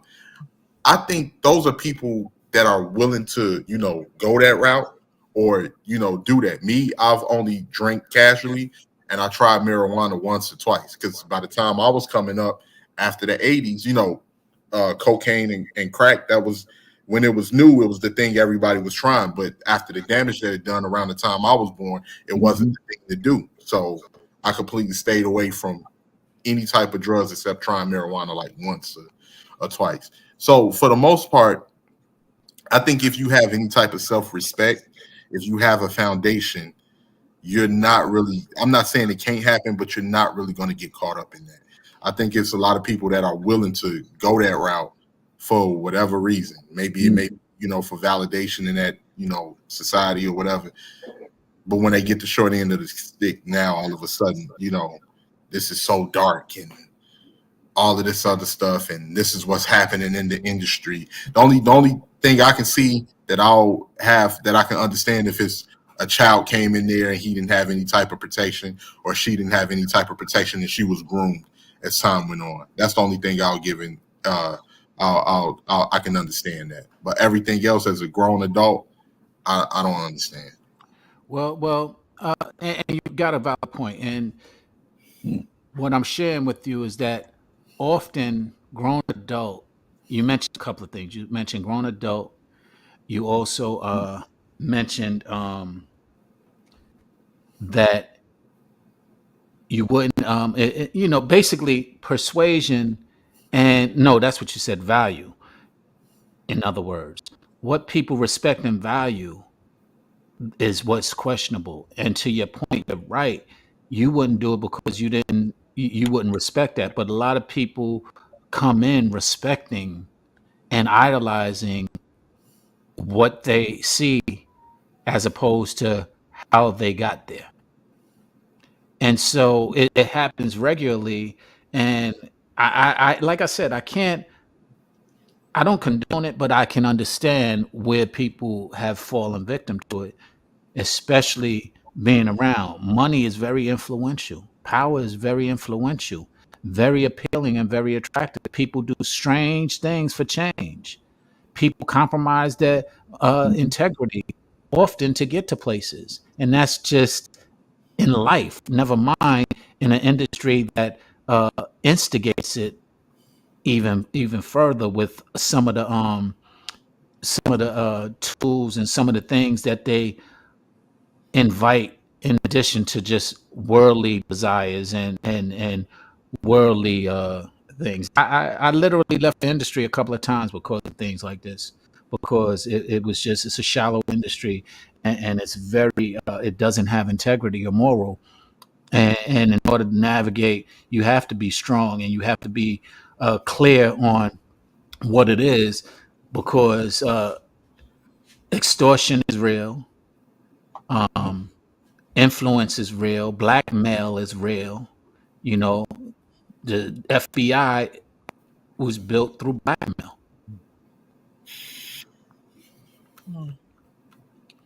Yeah, I agree. Okay. We definitely have a very valid point. Definitely have a very valid point. All right, so we're gonna switch gears off of that. We'll, Okay. like I said, on Monday, see how it rolls with Shannon Sharp and First Take and all that good stuff. I have 2 more videos left. If you're just joining us, definitely hit the like button, share this video. Let us know how you're enjoying the show so far in the chat. Give us a thumbs up outside of the live chat. Just hit that thumbs up button. And if you're enjoying it that much, then the cash up to the Michelle 1500, not the Michelle that Shannon was with. Okay. Are you sure about that?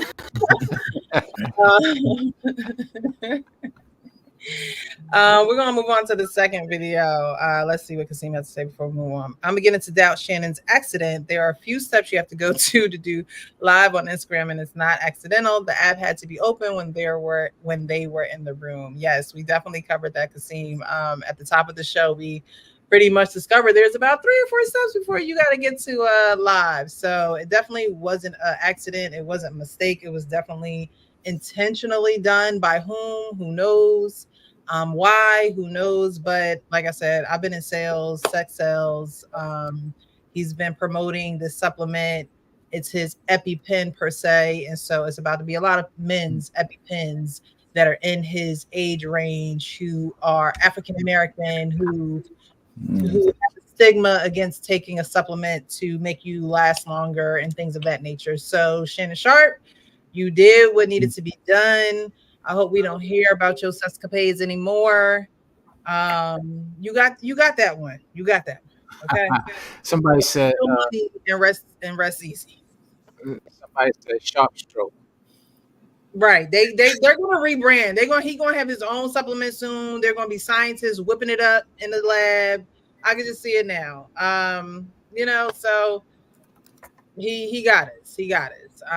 But most definitely he got himself and his family, because I'm sure that there will be there's already people coming after him trying to do not a YouTube short, but a feature. Ooh, your mama said something in the comments that's really interesting. It was a publicity stunt and a motivation for sure. Right. And a lot of times we see women go through these humiliation rituals a lot of times. And so, you know, to see a man do it, not to say that men don't do it, but it's been a while, I think, since a man has done it. Will Smith could have been on a humiliation ritual. You know, it's all in the I did this. I need you guys to forgive me, and now I'm gonna come back stronger and better, right? So it's just one of those cases. I just think in today's society with social media the way it is, it's actually easy to get this off. So Shannon got that off, as we would say. He got that literally. In a lot of different ways, he got that. Right. All right, so we're gonna move on to the next video. This video is let me see. This video, we're going to do Why Men Lie last, but we're going to get into this video about women and how they kind of take on the self-preservation role and why they take on that role. Is not fully committed, he will not take responsibility for the woman in a way that will make her feel covered for, provided for, protected, cherished, and adored, and safe. Therefore, as a result of that, because he's the leader, she then will become more and more independent, which means you do not have a submissive woman anymore. Absolutely. Which means I am also in self-preservation mode because I'm not safe. I don't know if you're going to take care of me. I don't know if you got one foot out the door. I don't know why you're not signing the papers or giving me the title or doing whatever. To me, all I know is you aren't sure about me. So if you're not sure about me, I'm not sure about you. But now, then we become the problem. My camera went out. Can you play that one more time? Just so Sure.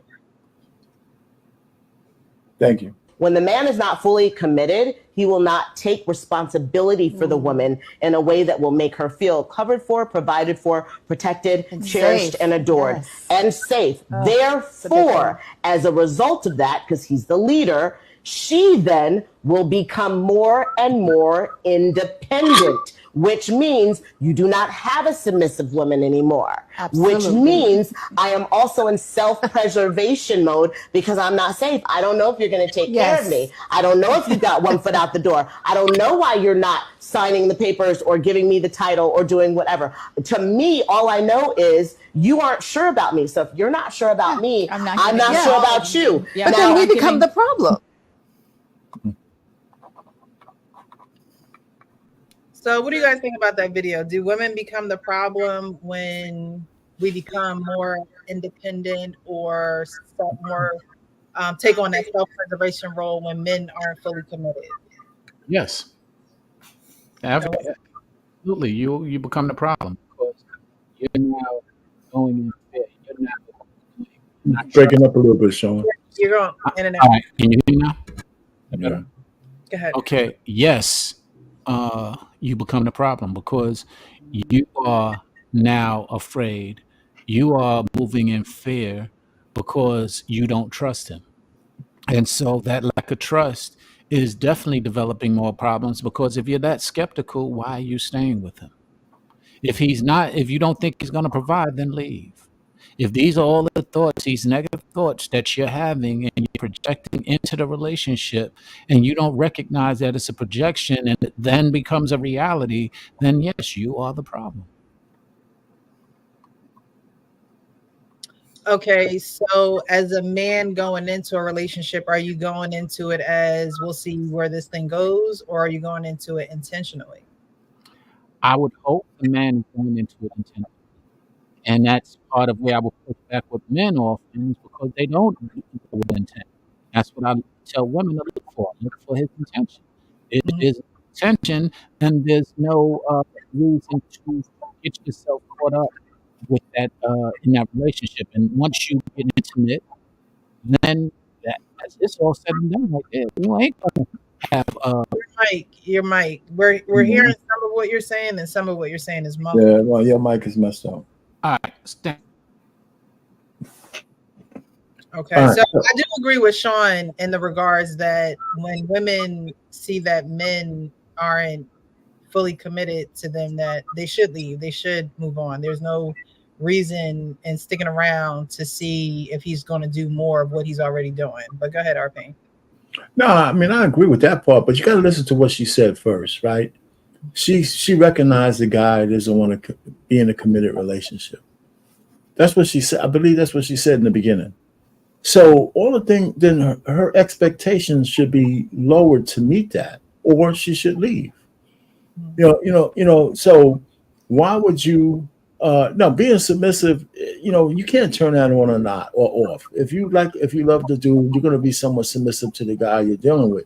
But if you know he's not committed to you, then you have to make a decision as a woman, right? Because you're what, but you're connected to him because you're having sex, and you expect him to change. But if he's not doing that, you got to put a time clock on.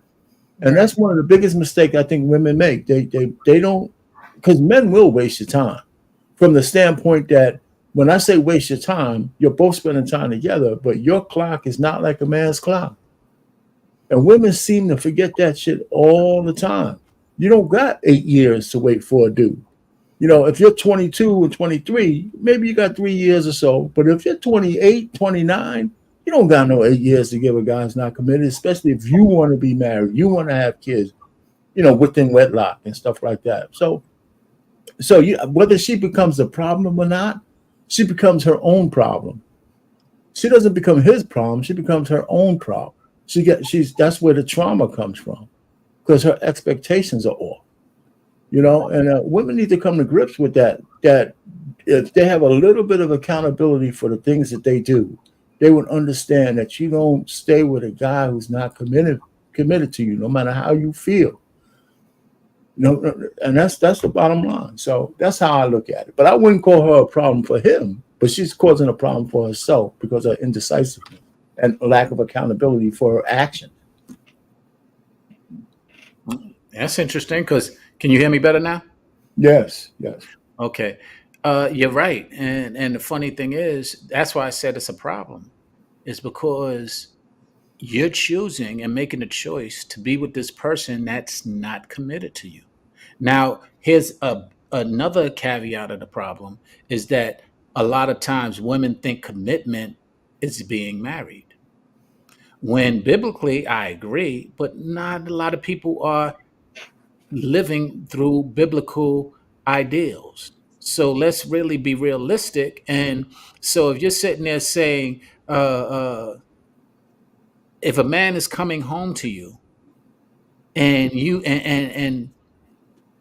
are the focus of his life, because he didn't propose to you, doesn't mean he's not committed to you. Well, you're changing the scenario, though. I that's because this is a reality.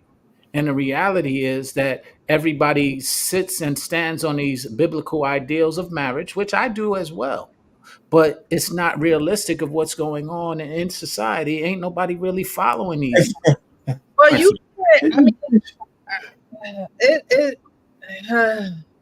yeah, that's how I feel about life right there. A couple weeks ago, the last show, right? Mm-hmm. You have society, and then you have you.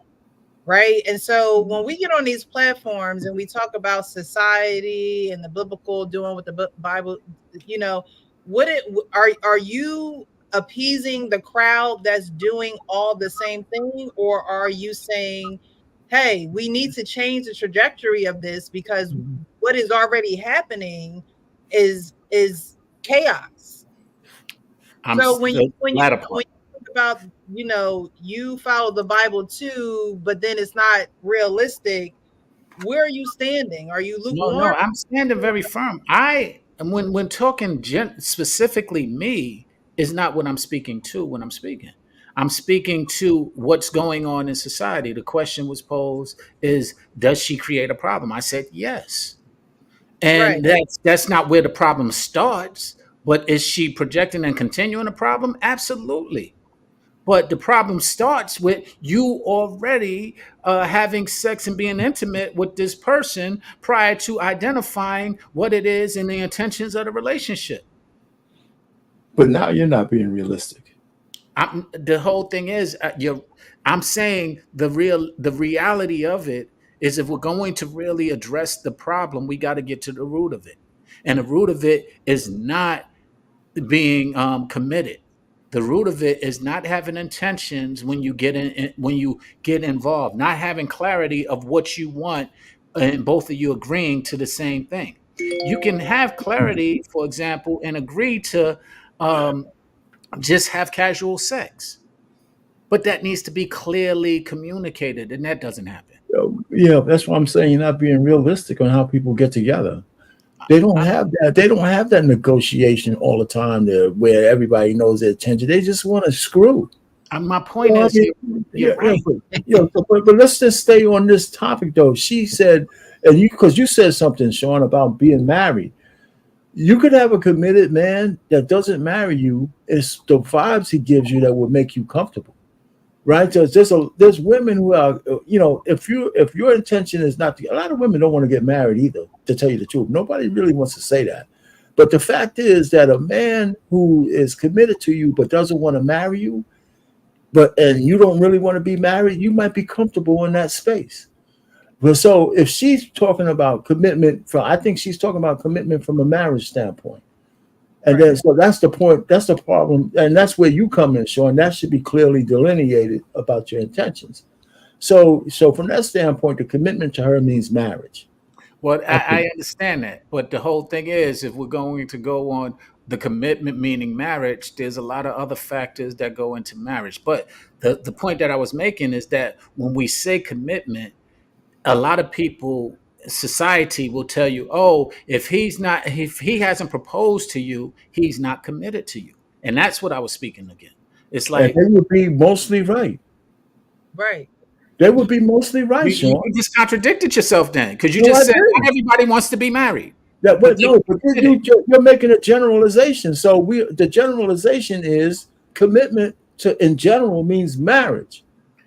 And that's that doesn't mean everybody lives that way.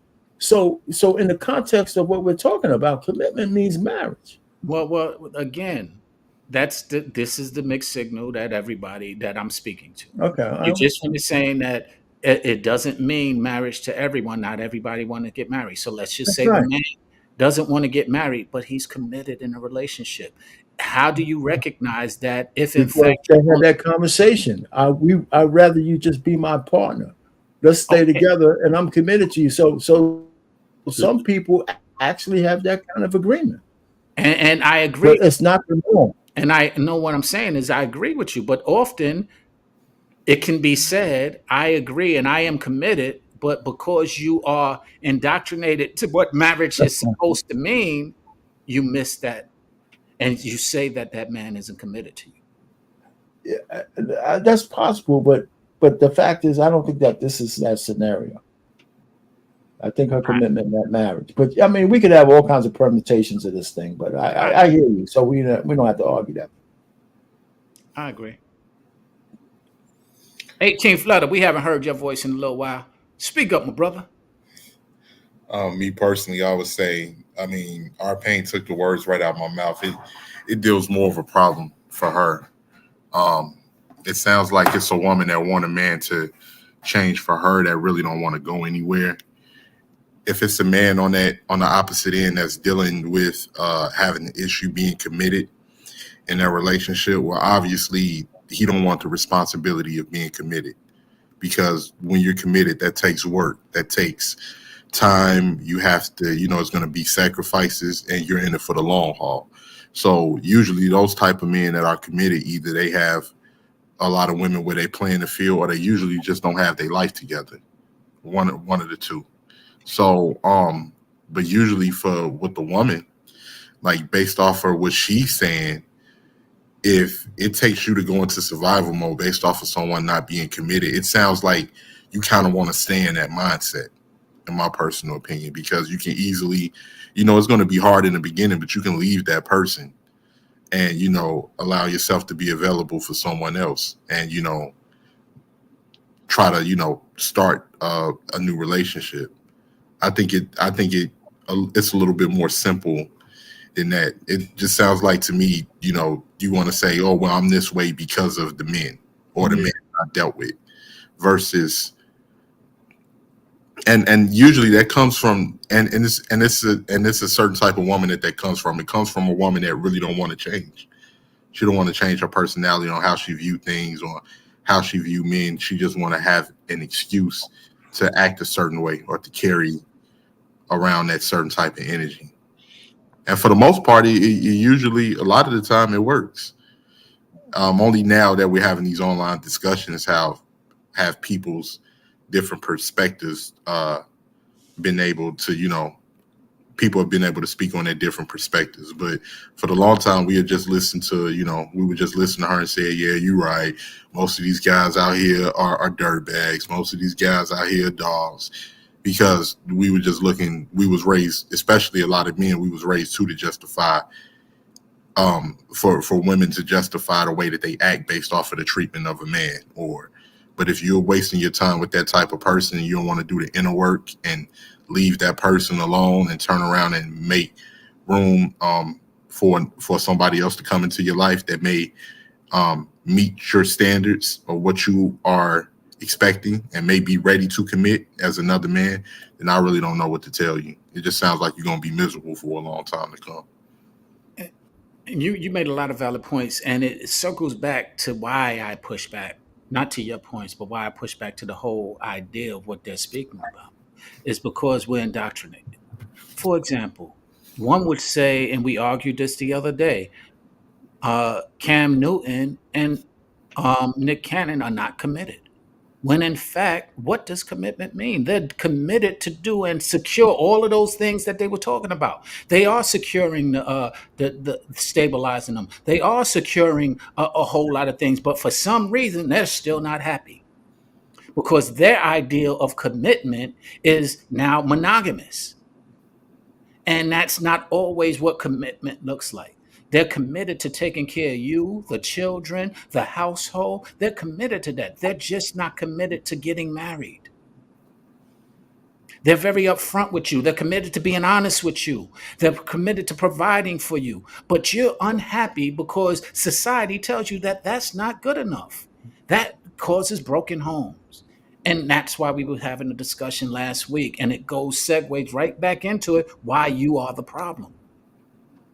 Because if you can't change and be satisfied with what it is that you actually receiving when all of that is provided to you, but now you don't like the way it's provided.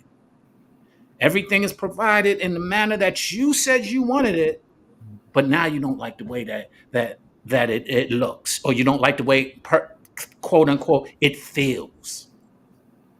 And now you need to change.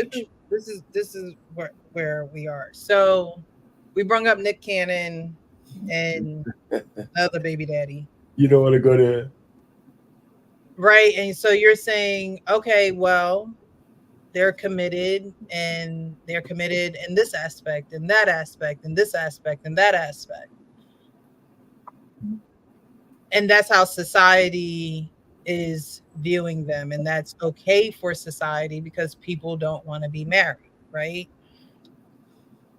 But then again, you talk about these biblical principles. So what I'm trying to figure out is, are you riding the wave of society, or are you saying it should be a certain way? Or are you saying society has taken over what the standard of relationship should be?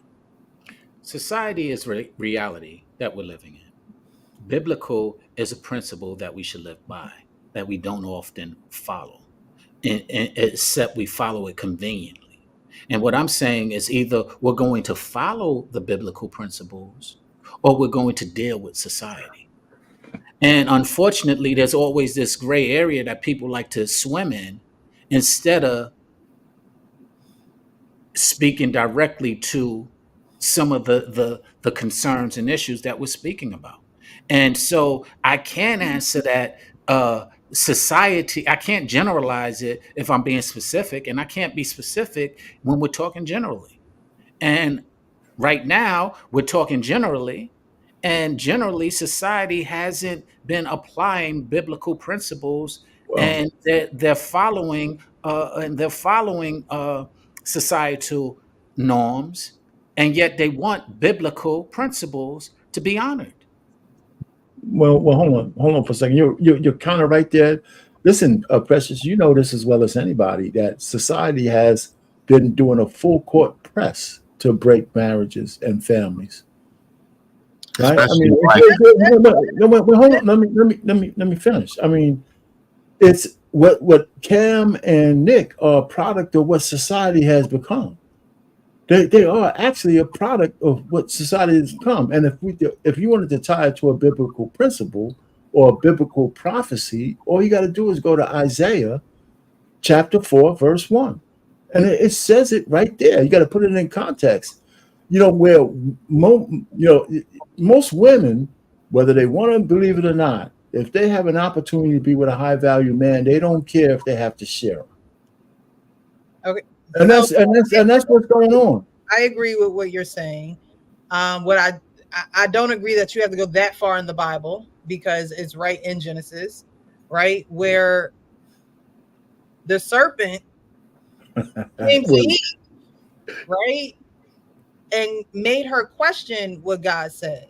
So right off the bat, we should have an understanding that family was never something that was family was always going to be something that was interrupted, because that's how it was initially interrupted in the origin story. So when we talk about society and how society is going, it's definitely going against what it should be going. Right. We don't recognize how we know that the devil don't like family. And so instead of correcting that, it's like, oh, well, let me just go with what society wants. And I'm Nick Cannon, so I can have a family here and here, here and here, as long as I can pay for it. That's right. But that's exactly right. He wants those women to be alone with those children at times where Nick Cannon is not there to protect them, to be committed to the protection of the household. That's exactly what he wants. He doesn't want the man and the woman to be in the household to protect the child, to protect the household, to be one and have one roof and one law. He wants there to be division. And that's what it is today in society. And I agree with you though, Precious. But what I'm trying to say is the only thing I take umbrage with is putting that on those two men. I believe the women are complicit. They want it that way, or else they wouldn't comply. And so, right. I mean, but we don't warfare, because that's exactly what the devil did to Eve. He's like, oh, you're not. Yeah. Well, but the point really is, you're correct that a best way for our society is for us to have nuclear families. I have a book on that too, by the way. Okay, go ahead. But what I'm just trying to say is, we can only build families back one at a time. With the pressure against marriage and families and fidelity and monogamy is so powerful, it's almost destroyed the fabric of the country. It has. I mean, it's just so few people, men and women, want to get married. And there's a lot of other factors go with it, but I don't want to get too far off course with this, because we can. I mean, there's so many ways we can go with this. Can I add to that really quickly? Yeah. I just wanted to say, like, it's obvious that society has created a divide between feminism, between all of these different messages that are sent into the universities, the media. It has created a divide between men and women. And quite frankly, I think men are responding to the environment, and a lot of the women are confused, because certain women have taken this message wholeheartedly, and it's deep in the core of their belief system, as far as thinking that they're better than men, or thinking that they're more superior than men, and they don't know how to shake that. And in terms, it was meant to capitalize off of, which a lot of these corporations are capitalizing off the separation right now. And in the future, the pharmaceutical company is going to be making plenty of money, from millions to billions, based off of selling women antidepressants, because they feel like they can't find a spouse, they're not going to get married, and they're working their fingers to the bone just to keep up with things, because they're not in a committed relationship. And a lot of women are depressed because of that. But a lot of that information has been passed down from generation to generation. It's been the messages that they've been getting through television, through, if they went to college, through feminist studies and different things like that, has shaped their perspective on how they think like that. Men are not getting married because of, you have the court system, you have society telling men that women are better than you, that you're not worth anything, especially within our community. And a lot of men are just unmotivated to even, and they feel like you don't make enough money. $70,000, $80,000 is not enough money. Even $50,000 is really not enough money. And you have women who have this ideal, if they can't get married to the rich, athlete, or the rich rapper, or rich anything, that is not really worth it, because they feel that that's what they deserve. That's what I was told. That's what a provider is. So it has everybody in a limbo, and everyone, men responding to the environment, and women being confused by the environment in which their actions affected. So it's really looking bad right now. And the funny thing is, Miss Precious, it's more simple than people make it. It's like now up is down and wrong is right. When in reality, the best way to fix this is you'll have to have a household of two people to be able to weather the storm in this economy that we're living in, to combine incomes, because that's what's going on. This in the best cure for this environment that we're living in right now would be families more than anything. Right. But people are so programmed in their ways that they don't want to really change it. Or before you go too far away from that, what you just said, 18th, about people teaming up, the problem is that the women today don't want to be married because it has a connotation of submission, and they have to listen to their husbands. So they want partners. So what we're going to see is people teaming up based on like partnership agreements. We're going to be partners with benefits. That's what I think is going to happen. No, well, we're already seeing that right now, and it's not really a partner with benefits. It's mostly just casual hookups. No, but I'm talking about moving in the same place. It might be casual, but they're going to have to be committed to. I mean, if you have to use another person for sustenance, housing and stuff, it can't be that casual. Well, if you're talking about them hooking up with bums or having a partnership. No. I'm talking about the way I think the new marriage is two people, or whatever it means, 50,000, 70,000, whatever. They're going to get together, but they're not going to get married together. They're going to use it as a business arrangement. Well, let me. That's what I think is going to happen. Let me just say one more thing, Sean, before you finish. Okay, go ahead. What I just wanted to say is that what we're looking at in the future is the women don't want to get. That's not the reason women don't want to get married. You have a lot of women who've already. First off, you have a lot of young men that are waking up, and they're understanding that it's certain standards that they want, and they don't want to deal with that. And if you have a lot of young women too who've already made mistakes where they have multiple children with multiple different men and different things like that. So what those women are telling themselves is they don't want to get married because they don't think it's no one that will marry them, and they think that it's not anybody that's gonna marry them because of that. You know what I'm saying? And they know that deep down is their options is limited, as far as not having limited options in general, but as far as what they want. Because you have certain women options are limited because they make mistakes. What they want. They make mistakes dealing with who they deal with, or they just have a lot of casual hookups and casual sex, and then they realize later on, okay, I realize my worth now. Now I want this, or now I want that because I've done that. But now it's too late, because the men that you want now, they're not looking for that, especially with what you're doing. So in order to combat that, a lot of women can't deal with that. So they just say, oh, I don't want to get married. Or who wants to get married anyway? Marriage is not, that's fading away. You see what I'm saying? So that's all. I mean, it's all part of it. Like I said, there's so many tentacles to it. And you touch upon one thing that's true, but I mean, we can go down so many rabbit holes with this thing, we really can. And Payne, you made a very significant point. You said that it's a partnership, and that women don't want to get married because they feel like marriage is submission and they don't want to submit. No, and but they want the man to be traditional, but they don't want to be traditional themselves. And this is true, but here's how you push back. And Alexis, come join us. Anybody come join us. The links are in the chats if y'all want to join us. But the point is that although we're saying that, I'll give you an idea of a partnership that everybody is looking at and nobody's really acknowledging it. And even in a partnership, there's submission. Jay-Z and Beyonce, they have a partnership.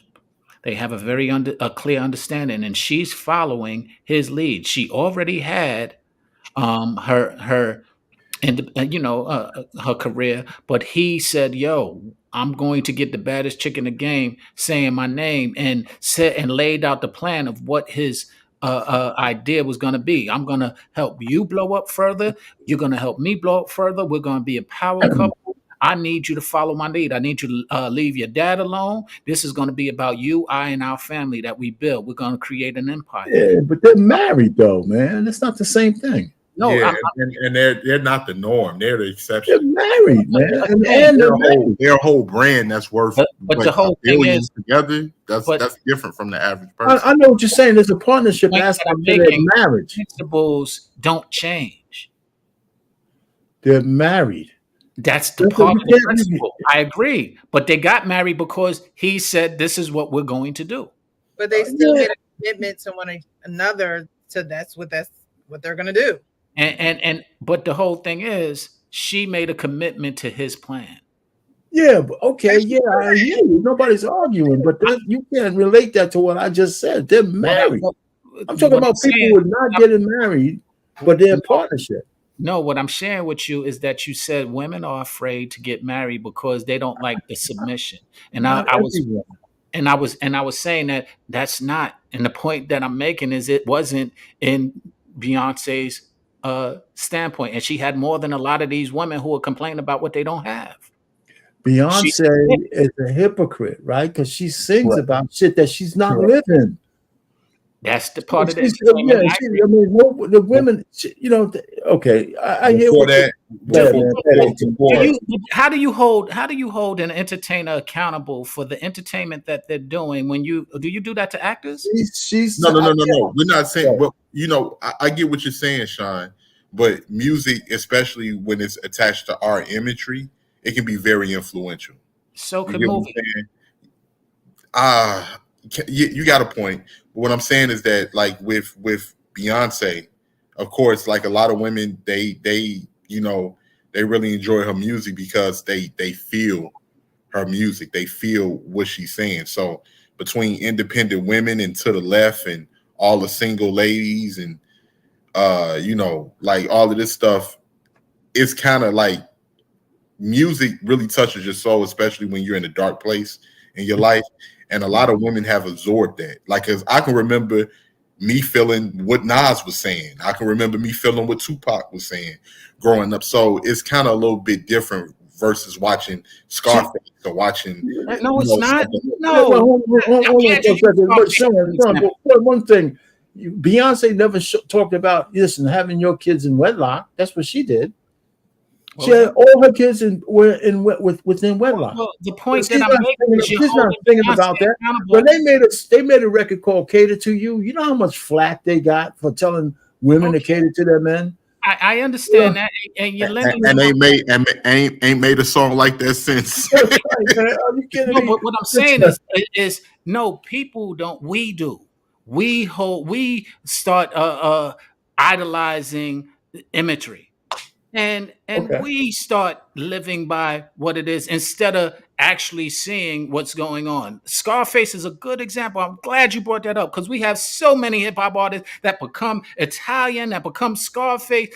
All of a sudden, they're mobsters. Everybody want to be a killer. See a movie of the mob. Now they want to be the Don, but he's just a pawn in this sea of madness. Think you're swimming in dope, but only drowning in the sadness.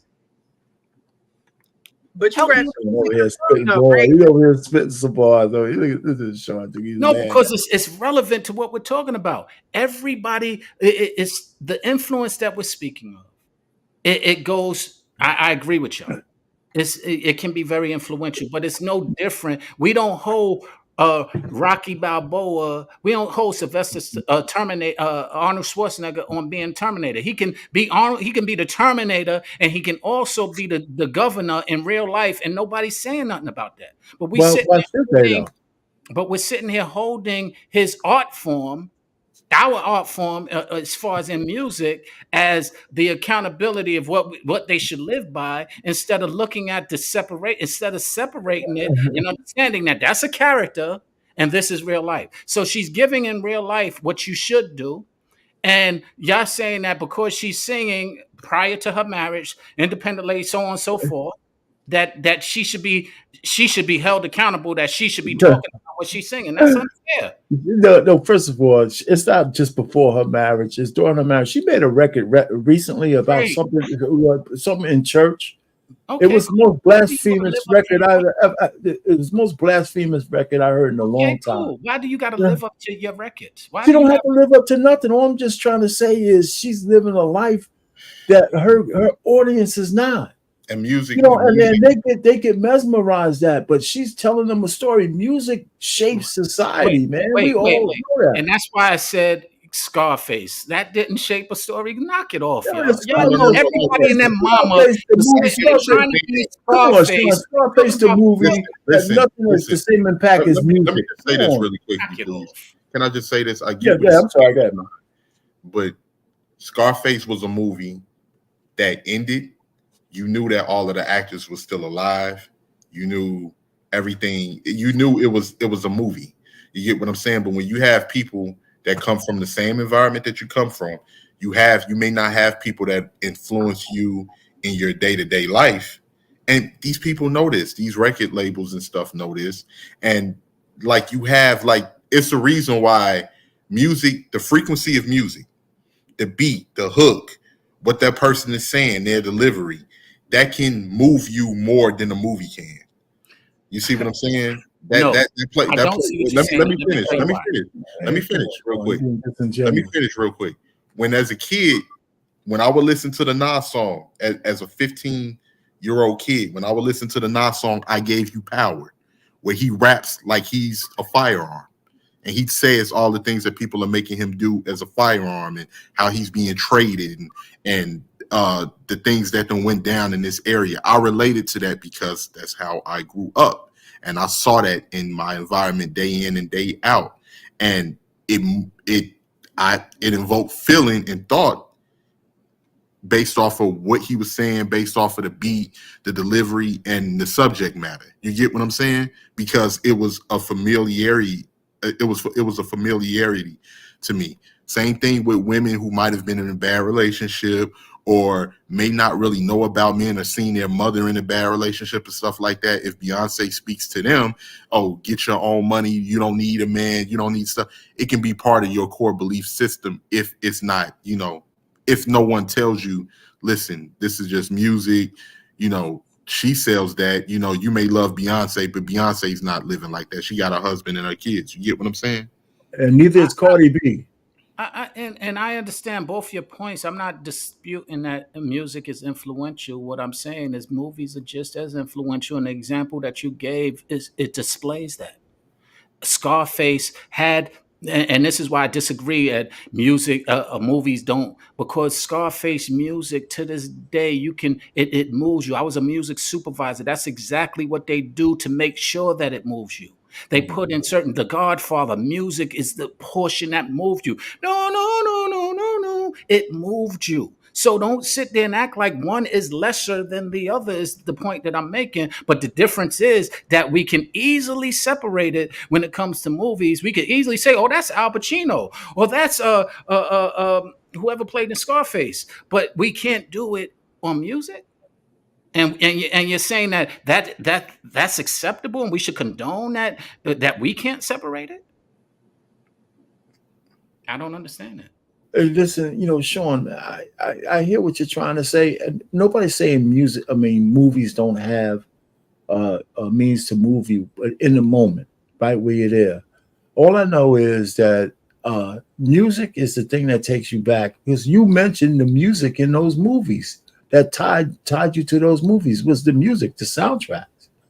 And so, listen, I saw a concert, and I'll be real quick with Beyonce and not Beyonce, Cardi B and Megan Thee Stallion, and they were singing the one with the deep throat thing, whatever the hell, whatever. Womp. There was like 10,000 girls, like 14 years old, and they're singing every word. All right, so they're listening to the music and they're listening to the lyrics, and all. I mean, it has a different connotation than just a movie that holds 100 people in a theater. Knock it off. I seen the people, 10,000 people. You're muted. Precious. You're muted. I was going to say that's another trick of the devil.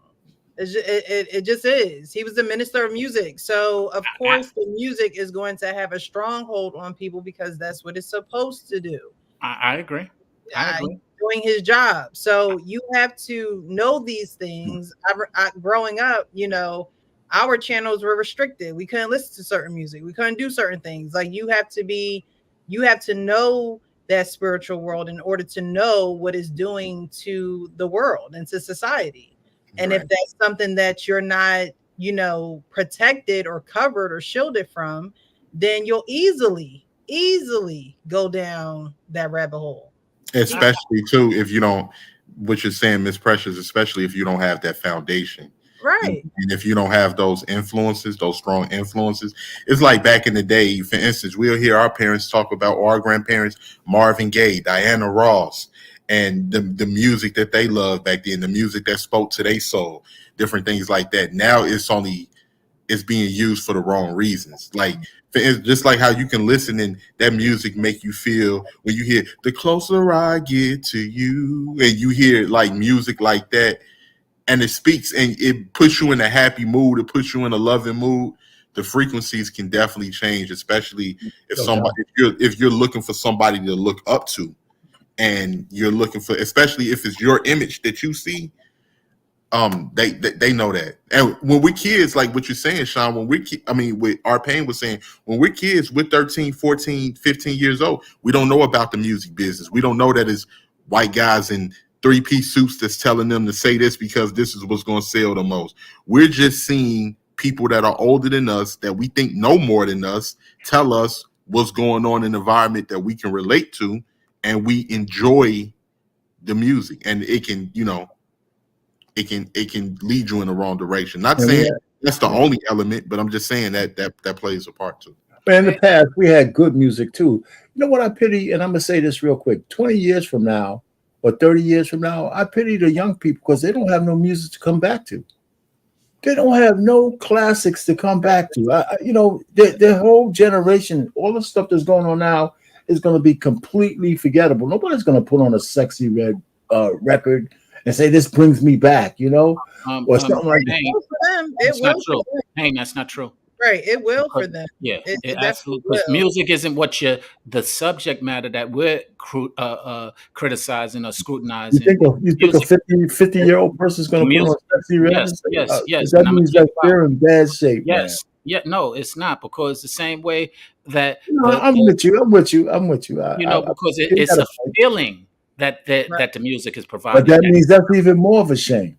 Well, I mean, you're holding your grandkids. I'm not measuring how much. Grandpa's playing Sexy Red now. Right. I'm not. Right. Yeah, I'm not measuring which one is going to be. I'll give you an example in our era or in my era. Akinelli put it in your mouth. You would say, "Oh no, they're gonna be ashamed of that." You put that on the whole wow, all the ladies, all the men, all of them are relatable because for the ladies that grew up in the 90s, Sean, Lil Kim, No Time. Right. So we could go ahead and scrutinize the lyrical content. And that's, that'll be another rabbit hole, as you said earlier, that will go down far. Yeah. I'm with you. I understand where you're coming from. But yeah, it's the feeling and the memories that they are reminiscing on when they're get to their 50s. You're going back and you're remembering where you was, what you was doing, who you was slow dancing with. Same way they're gonna remember where they was. We had a lot of simps back then, but the music was good. Yeah. Oh baby, come back, and all this other shit, man. We were begging like hell back then. Yeah. And the point that I'm making is not changing what it is that we're. Go ahead. No, I'm just thinking in my head, like now they're gonna be singing, "Yeah, Glow." It's not even because it's normalized. It's their era. It's like when we was coming up, we didn't understand that when our grandparents were talking about the Temptations and different things. Like, now that's y'all era. Today, this is our era, and that's the way every generation goes. So you're right, Miss Precious. Yeah. And what I was saying is, I'm not really disputing the point of view that you're making as far as the influence of the music. What I'm saying is, we know how to separate it when it comes to television and film, and I'm suggesting that we learn how to separate it when it comes to music. There's characters, who definitely, like Payne said earlier, Cardi B is not a reflection of her music. Beyonce is not a reflection of her music. In the same way, Al Pacino is not a reflection of Scarface, or Arnold Schwarzenegger is not a reflection of the Terminator. All were entertaining and all had their place, and we shouldn't separate it. We should separate it so that we can start having a conversation about the separation, about the distinction between the two. Okay, I understand that. But we got to let Miss Precious finish, because she still has. So we talked about why the woman is the problem, but let's go back and pick apart what the first lady was actually saying. When the man is not fully committed, he will not take responsibility for the woman in a way that will make her feel covered for, provided for, protected, cherished, and adored. Yes. So in that part, it brings me back to what Sean was saying, and how and Arpane was saying it too a little bit, how people don't want to be married. Women don't want to be married.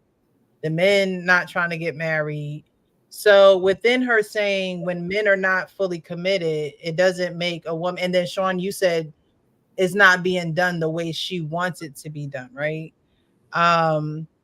So when she says, okay, well, when men are not fully committed, then it makes a woman feel uncovered, she's not protected, and things of that nature. Would you guys agree with that? Yes.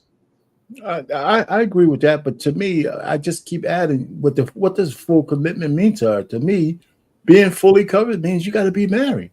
Right. We got that part. Okay, so yeah, from that stand, I agree with her.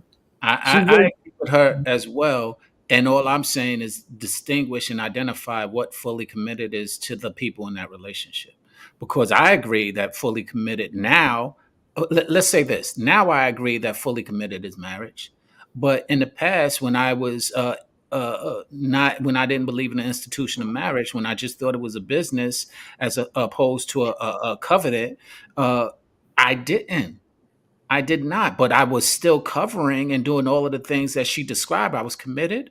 I was covering. I was taking care of, and all of those things that a marriage or a person in a marriage is supposed to do. The reason why I didn't believe in the institution of marriage is because I knew a lot of people who went and did and got married, but didn't honor those commitments and didn't honor those things. So it really didn't make sense to me that you're sitting there, you're taking these steps and these measures, but you're not honoring what the principles and the concepts of what they were speaking to. And that is covering and protecting and so on and so forth. So it doesn't matter that you get married to do those things. It matters that you honor what it is that you're saying. So, let me ask you a question. What does the fact that anybody else didn't fulfill their commitments, what does that have to do with you? Well, what it was is that, first off, when I look at the institution of marriage, and when I speak of that, I'm not speaking biblically. I'm speaking, I'm talking about that. I mean, right. The fact that people failed, what does that have to do with you? Because because basically what I'm up against is the idea and the mindset of failure. And this is what I'm meeting. This is who I'm meeting. And I'm trying to go against that. I'm like, I'm not trying to fail at anything. I'm not trying to get married to get a divorce.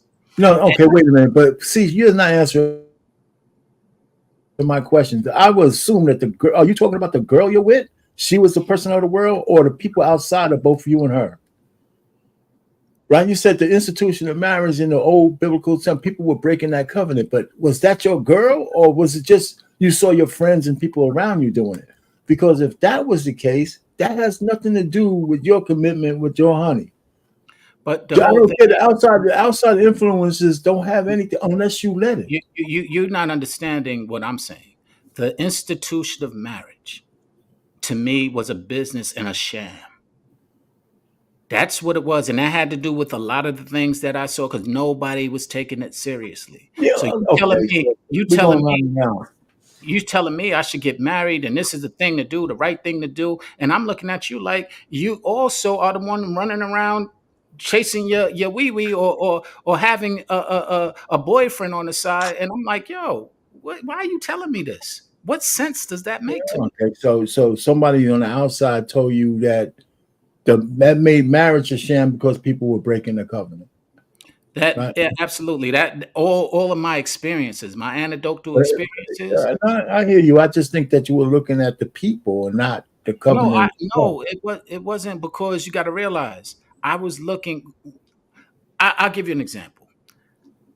My mother, for example, when she got married to my father, okay, did everything that she was supposed to do and she was taught to do, that a wife is supposed to do. Stay committed, do what your husband says, follow his lead, so on and so forth. My father, on the other hand, when he got married, he did not he was immature and did not follow what he was told. He went ahead and was like, you know what? I'm finally getting out the house and I'm going to college. And he went and chased everything in college. And my mother was meanwhile at home being the wife. So he comes back and he's like, what are you doing? And she's like, I'm waiting for you to come home. And so this is my first exposure to marriage, is my parents' marriage. And they were married until my father died, although they separated when I was 6 months old. So you got to realize that's my first introduction. Then I have the introductions of the people in my neighborhood and in my building and the married families and couples that I am seeing, the men who are out there, flirting with all the women. I see it.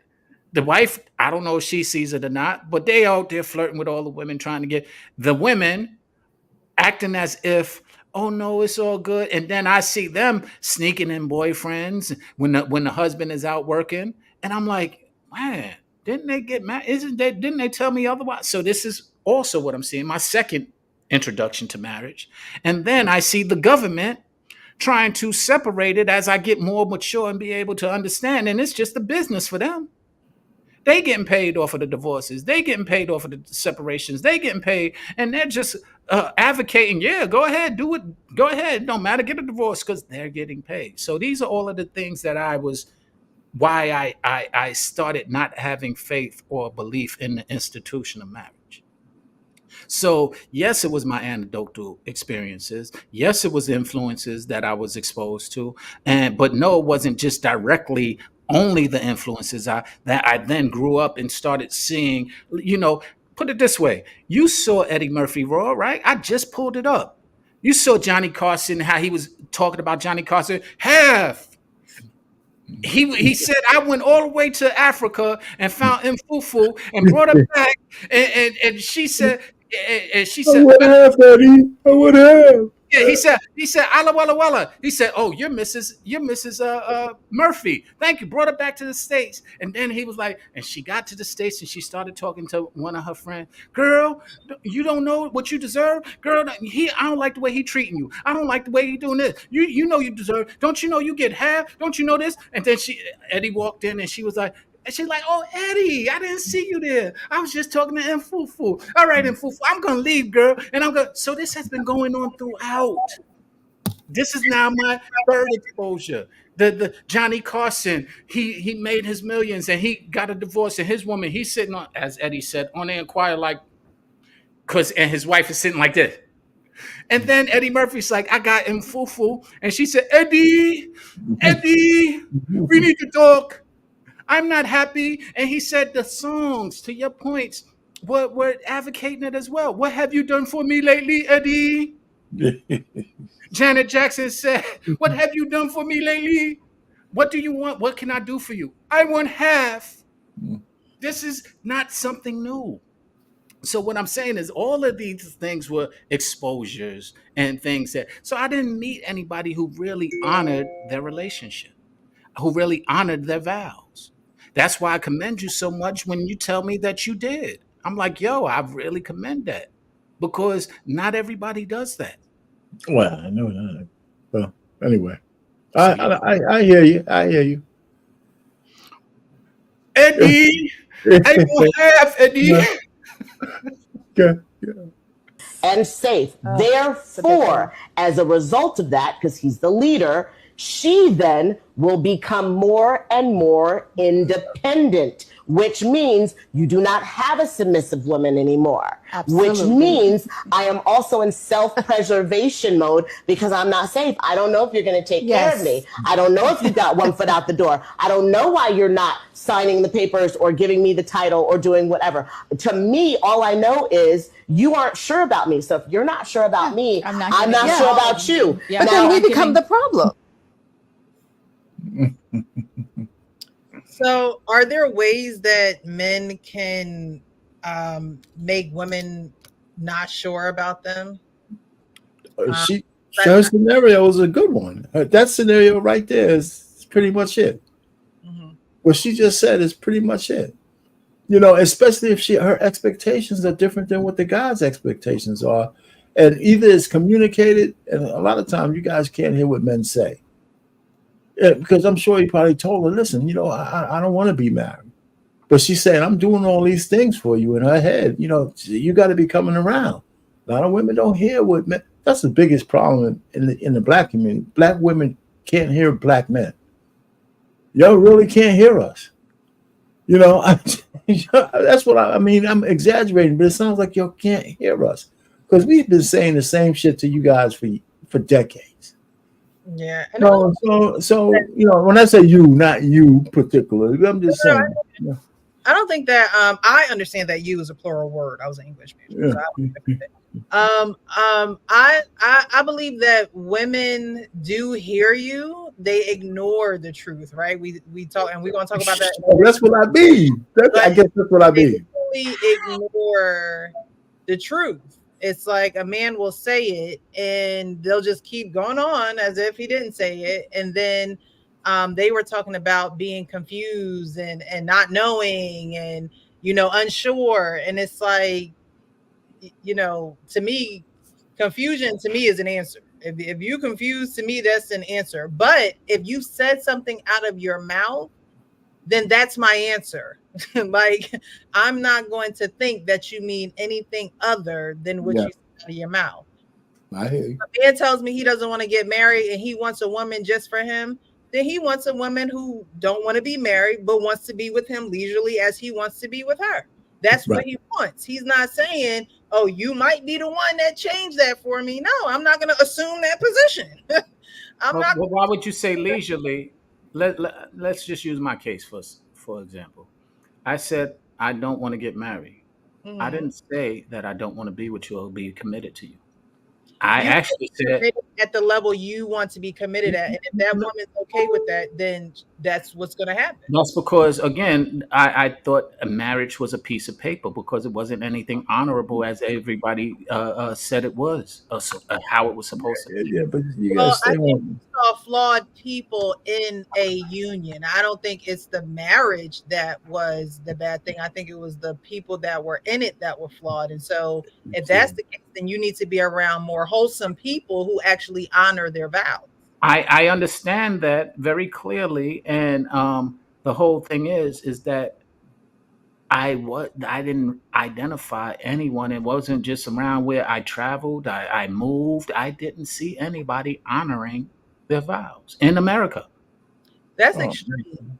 And I'm sharing with you. Even pastors who said, oh, they wound up having scandals. Even Dr. Martin Luther King, he wound up having a scandal. Everybody who was speaking about that So was you're looking for that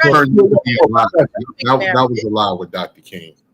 There is no perfect marriage. Yeah. I don't know where you're gonna find that at. But you know, these people, you say your parents split up when you were 6 months. So for that to be the introduction for marriage to you, it's not a long-term commitment in your eyes. It never was.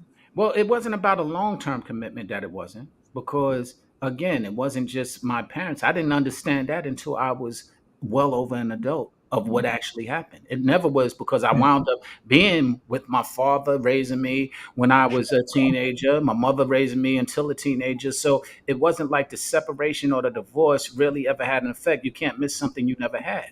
So it wasn't that I came to these conclusions during, it was the conclusions that when I started thinking about relationships and marriage and things of that nature and started evaluating what was going on, not only, matter of fact, my mother and my father's situation came when I was in my 40s. Before you keep going on that one, Sean, because we hit it. You hit it. Listen, you're saying that you could be committed without being married. Yeah. And that only works when the other person agrees with you. Agreeable, right? I agree. And that's my point, is that I never said that they couldn't. What I said is that the indoctrination of needing this piece of paper to validate somebody's word is where I said you don't need it. Okay, you don't need it. Can I speak on this really quickly? I just want to speak on this really quick. To what Miss Precious was saying. No marriage is a perfect marriage. Marriage can be a nightmare if you're married to the wrong person. For a marriage to work, it has to be two individuals that are willing to join together in a union that completely understand how far that they're willing to take their marriage. They completely understand that they have to make sacrifices for each other.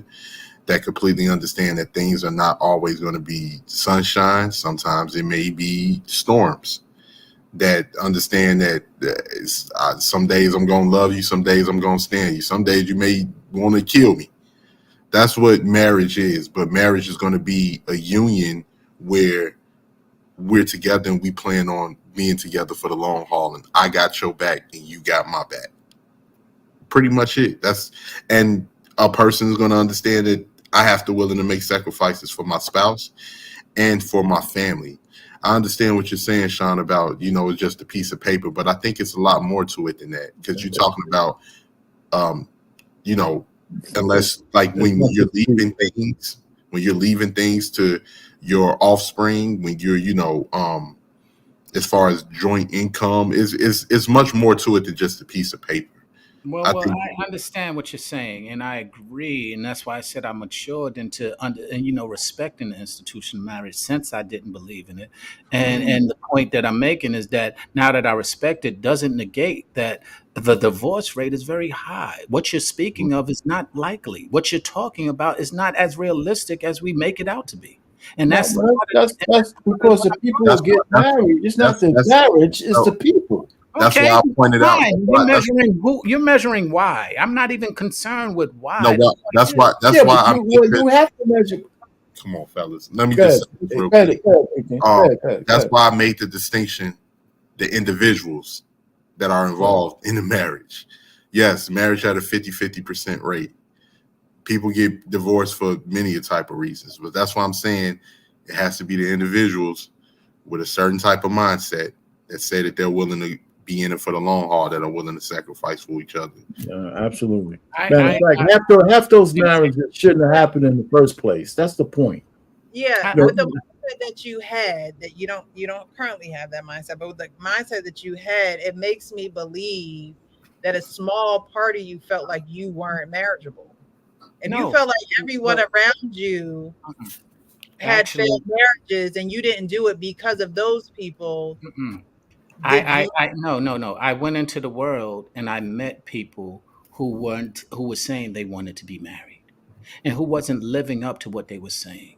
And that is what happened and what I was exposed to several times. People don't live up to what they say. That's why they divorce. They don't marry saying they want to get a divorce. They get a divorce because they don't want to go through all of the struggle and scenarios that it takes to stay married. And so with that being said, that's what I'm speaking to, is that people talk a good one and people say that they want, but it takes more than talk. It does take that hard work. I understood what it took. And that's the point that I made. It takes us to be committed and to be honest about what we're committing to. And a lot of people just weren't doing that. You know, Sean, we're going to go round and robin. I mean, whether you're married or not, it takes, if you want to be with somebody, you got to be committed. If you want to be in a committed relationship without the piece of paper, you still got to make those same choices. Agreed. You know, so why are we arguing about it? The point is, it's the people. Listen, we don't have to keep going down this line. It's the people who destroy marriages. It's not the marriage institution itself. And that's why. So the point really is, there are people who could go over that hump and they believe in the vows. There are, maybe it's few and far between, but there are people who believe in the vows. I'm one of those people. That's why I'm sitting there. Yeah, that's my position. That's my position. Was saying the same thing. I believed in the vows. I didn't believe in the paper. I didn't believe in the institution. I believed in the vows. I believe in your word is your honor. And I realized that not a lot of people stood in the same place with me. Even nobody takes the vows unless they're getting married. Nobody takes a vow. How many people take vows that don't get married? How many people take vows? Yeah, that's right. It's a let me answer that. Several people. You do it in business all the time. You're doing it in business all the time. You're doing marriage. That's a partnership. Again. I mean, You didn't ask the question. You didn't say how many married people do it. You said how many people do it. They take vows and they live up to them. No, you know what I meant, but I hear what you're saying. This is why if you don't take a vow in a partnership, you sign a piece of paper. You can. Sometimes you shake a hand. The piece of paper is dishonored, and so is the shake a hand at times. It's not about what you do to symbolize your honor. It's you honoring what you do. You know, we have to, and another thing I just wanted to add, because sometimes, because somebody, I think Melody McCona said that divorce is the easy way out. Because a lot of people that say that they're not equipped for marriage or different things like that, I can understand. But I think a lot of people don't look at the bigger picture either. Because it's easy to say that when you're young, when you're able-bodied, when you're able to move around. And a lot of people don't want to admit that we're going to age. We all age. And it's easy to say that now when you find yourself without a spouse or you find yourself without a partner. You know, people don't think about those things. They don't think about if you're sick and if it's going to be somebody there that's going to be able to weather the storm with you. People don't think about a lot of that stuff. And I guarantee you, a lot of people that say the things that they say now, give it 30 to 40 years from now, they're going to be thinking a lot differently. Agreed. Oh yeah. Wholeheartedly agree. All right. So you had another video? Yes. We're gonna roll right into this video. I might not like this one, but we're gonna play it. Why men lie? Yeah. You know exactly what you want. So why, when you come to me and I ask you a very simple question, do you want a serious relationship or do you want something a bit more casual? Got you. Tell me serious and you go and you cheat. Got you. Say you ask me that question and I say, well, I'm going to stop by Angel's house from time to time. Are you honestly going to sit here and say that you are going to still fuck me, love me, and be with me the same way? Are you going to leave if I tell you that I'm going to stop by Angel's house every second and third Tuesday? Mm-hmm. Yeah, I'm going to leave. Okay, that's why we lie. Answer your question. You're asking me why we don't tell the truth. Because if I tell the truth and it means that I lose you, then I'm going to lie. Because if you really accepted the truth, and I brought the truth, you should respect it and keep your ass where the fuck you at and say, I appreciate you for telling me the truth, my dog. But no. So you're mean to tell me that me telling you the truth is going to mean that I lose access to them legs? And so this other nigga can go hit this shit and he lied and got more hoes than me? No, ma'am. I'm going to go ahead and tell you what you need to hear because you really don't want the truth. Because if I told you the truth, you walk out this goddamn door. Because I'm not letting that nigga get your ass because he got more hoes and he fucking them wrong. This is what I don't get, though, because if you understand that there's consequences to your actions, why do you go and do it? There's consequences of telling the truth. I lose you. Consequences to my actions ain't as bad as me losing access to that cat. That's a nice piece of cat. So why you're not making any money? So he exposed y'all. He exposed He didn't expose us. That ain't a secret. Y'all just don't get it. We say it all the time. Y'all just don't want. We said we had a whole, a few weeks ago we had a whole conversation about it. Y'all can't handle the truth. That's what we said. No losing. No. The whole thing is that's a possibility. But guess what? The truth is we're gonna admit it. We can't. He just admitted it. We can't handle losing. So we're gonna go ahead and win. And so therefore, you go ahead and the truth still is that you can't handle the truth. The truth is we want to win. No, it's not about the woman not being able to handle the truth. It's about when you reveal the truth to her, you not liking her answer to the truth. No. Again, because guess what? She's already doing what it is. She already giving me the skin. So now you're gonna sit there and say, "Oh no, I don't want to." Well, you should have thought about that before you gave it to me. No. You should have thought about that before you let me taste that suki cat. Well, listen. The guy was right on. The question of the day is why men lie. She asked the question. He told her the truth. Yeah. I mean, it's not more deep than that. Now, listen, as far as I was concerned, I gotta say that one of the sweetest things, one of the most memorable things I heard from a woman was when she told me, say, listen, you know what? I'm not looking for a relationship, but every so often you could bang it out as long as you take me out once in a while. I looked at her and said, well, I think I could do that. You know what I'm saying? I said, I think I could adopt. I mean, women say some shit to me too. As a freshman, I had a single room. The girl looked at me right in the eye. She said, you wouldn't be getting none of this if you didn't have this room. I said, oh, okay, fine. You know what? So, I mean, it's not only men saying shit. I didn't feel offended. If I went to a woman's room and I said, the only reason I'm giving you this schlong is because you have this, man, she'll kick me out of the room. So men, listen, women can't handle the truth. I also had a woman say, listen, and I'm just saying this is all before I got married. I had a little bit of experience. And I was telling the girl, I'm not looking for anything. We could fool around. She says, listen, I did ask for the truth, but you don't have to be that truthful. And some other men probably heard that too. She said, well, you could be the truth. You didn't have to be that truthful. So it happens. So yeah, I like the big guy. He ain't getting, I don't think he's getting anything. I don't think he's getting anything. He actually is because he's becoming more popular and really what attracts those type of women is the money. Yeah. And so let's be true about that. So if you're not going to be true, and by the way, I'm saying this because I do advocate being truthful, but again, I do too. But the reality, the harsh reality is not a lot of people do it.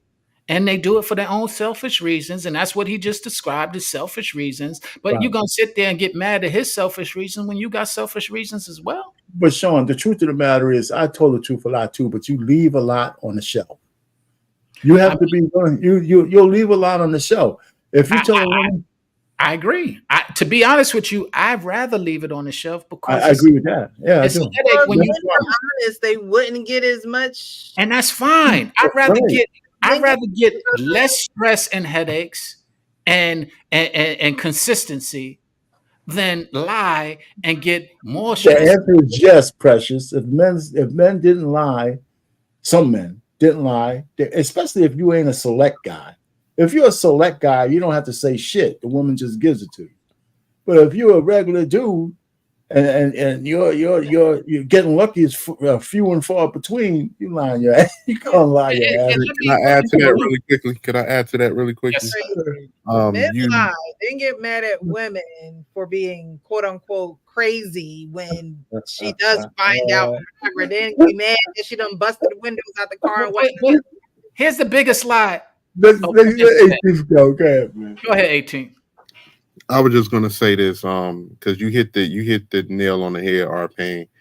If it's a selective guy that they want, you can be more truthful. Hence, Nick Cannon.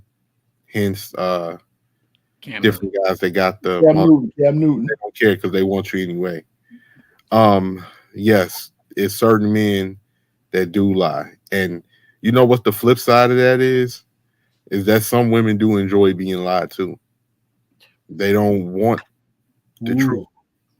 They don't want the truth at all. Like, and then you do have women. I've ran into women that like feel like that if the man that they have, if multiple women want that man, that they got something good. They got a one up on, those type of women. So they'll know, they'll say that, oh, you better not be doing this and doing that, but they know. And if they ask him and he lies about that, they'll pretend to be shocked and all of that, but they know that this man, because it's other women that wants this man, and you know that.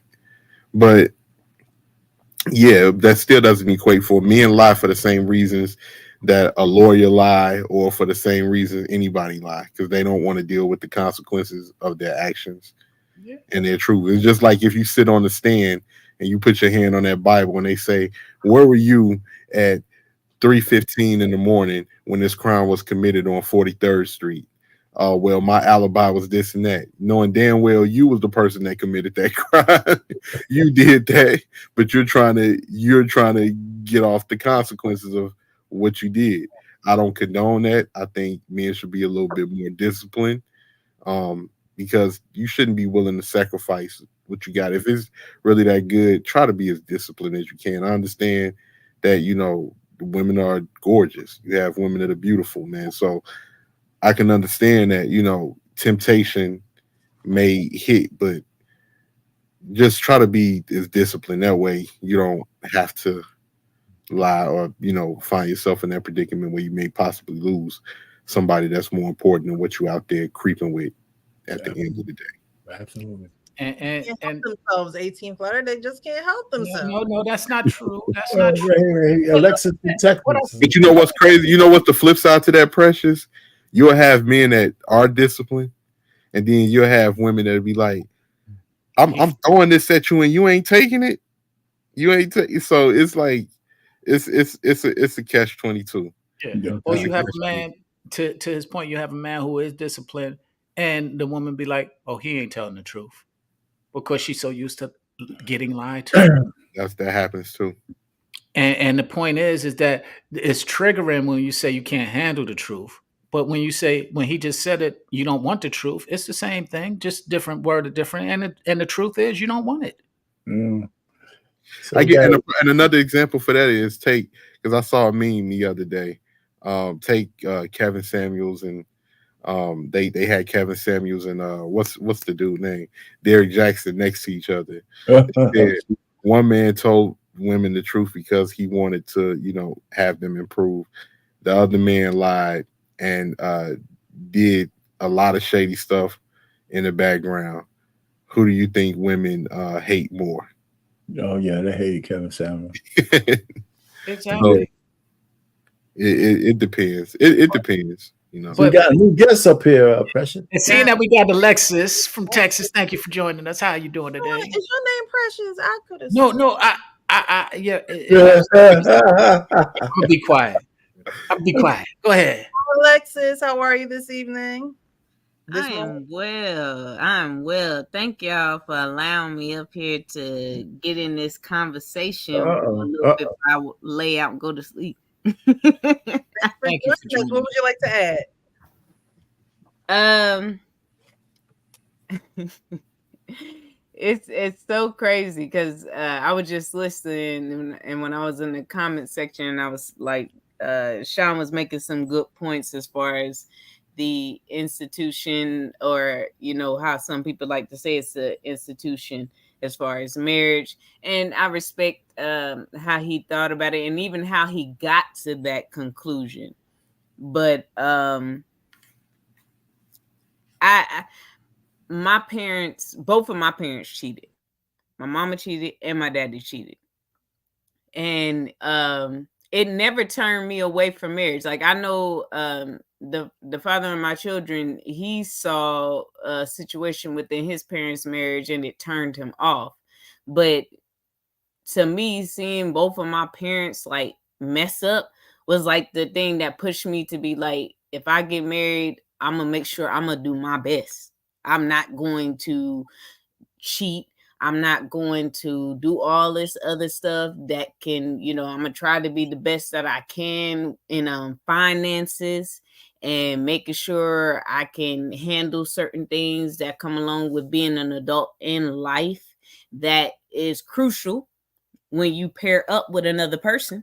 and so I respect what Sean was saying, but I was just like, when he was saying that, I was like, dang, man, like, I really see how he got to that. And I was like, but am I like just being a woman to where, how sometimes we think like, I'm gonna prove everybody wrong, or I'm gonna do this and do that. And it's just like, I did not have that experience. Like, I never thought like that the in the sense of what our pain was hitting on too, like, it's not the marriage itself, it's the people. Just like when people say, I don't like the church, well, it's not the church itself, because that's the building, it's the people in there. Right. And I've always thought about that, so I just want to throw that in on that point. And then talked about with men lie, and y'all were just here, and with 18 said that certain, like, the men of a certain caliber, they know they can lie and get away from it. And I've always thought like that. Like, my dad would tell me, he was like, you'll be surprised what a person will do if you just tell them the truth. And this was in like relationships and stuff, right? And so when 18th letter said it all these years, and I've been telling people, I've been on other panels and I talk about my father and how he did things.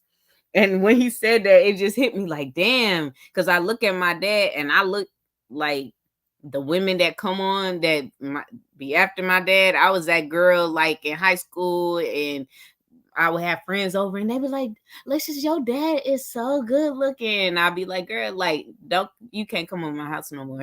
Like, and just like, and in that moment, like, think of what he said, like, that's why my dad said that, because he's in that percentage of men that would tell women truth, and they would still do whatever they didn't care.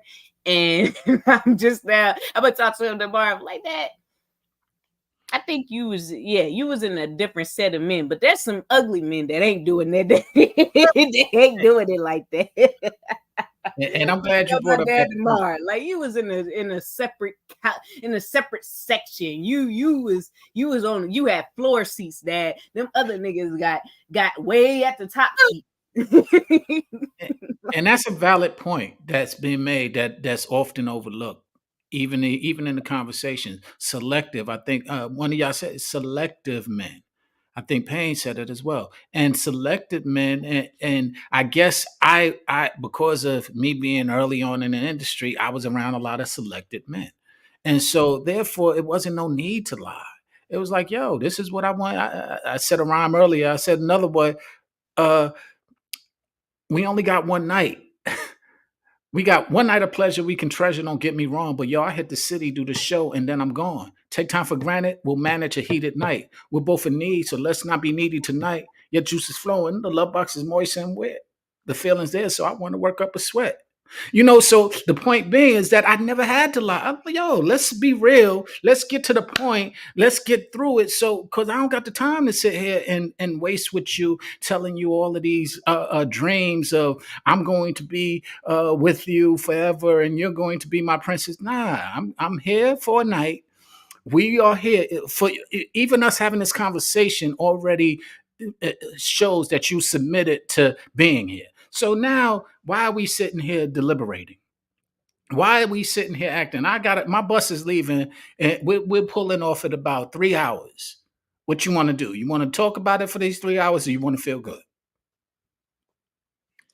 Well, that's a groupie. We talking about women, regular women who want to be. See, and that's regular women do the same thing for select too.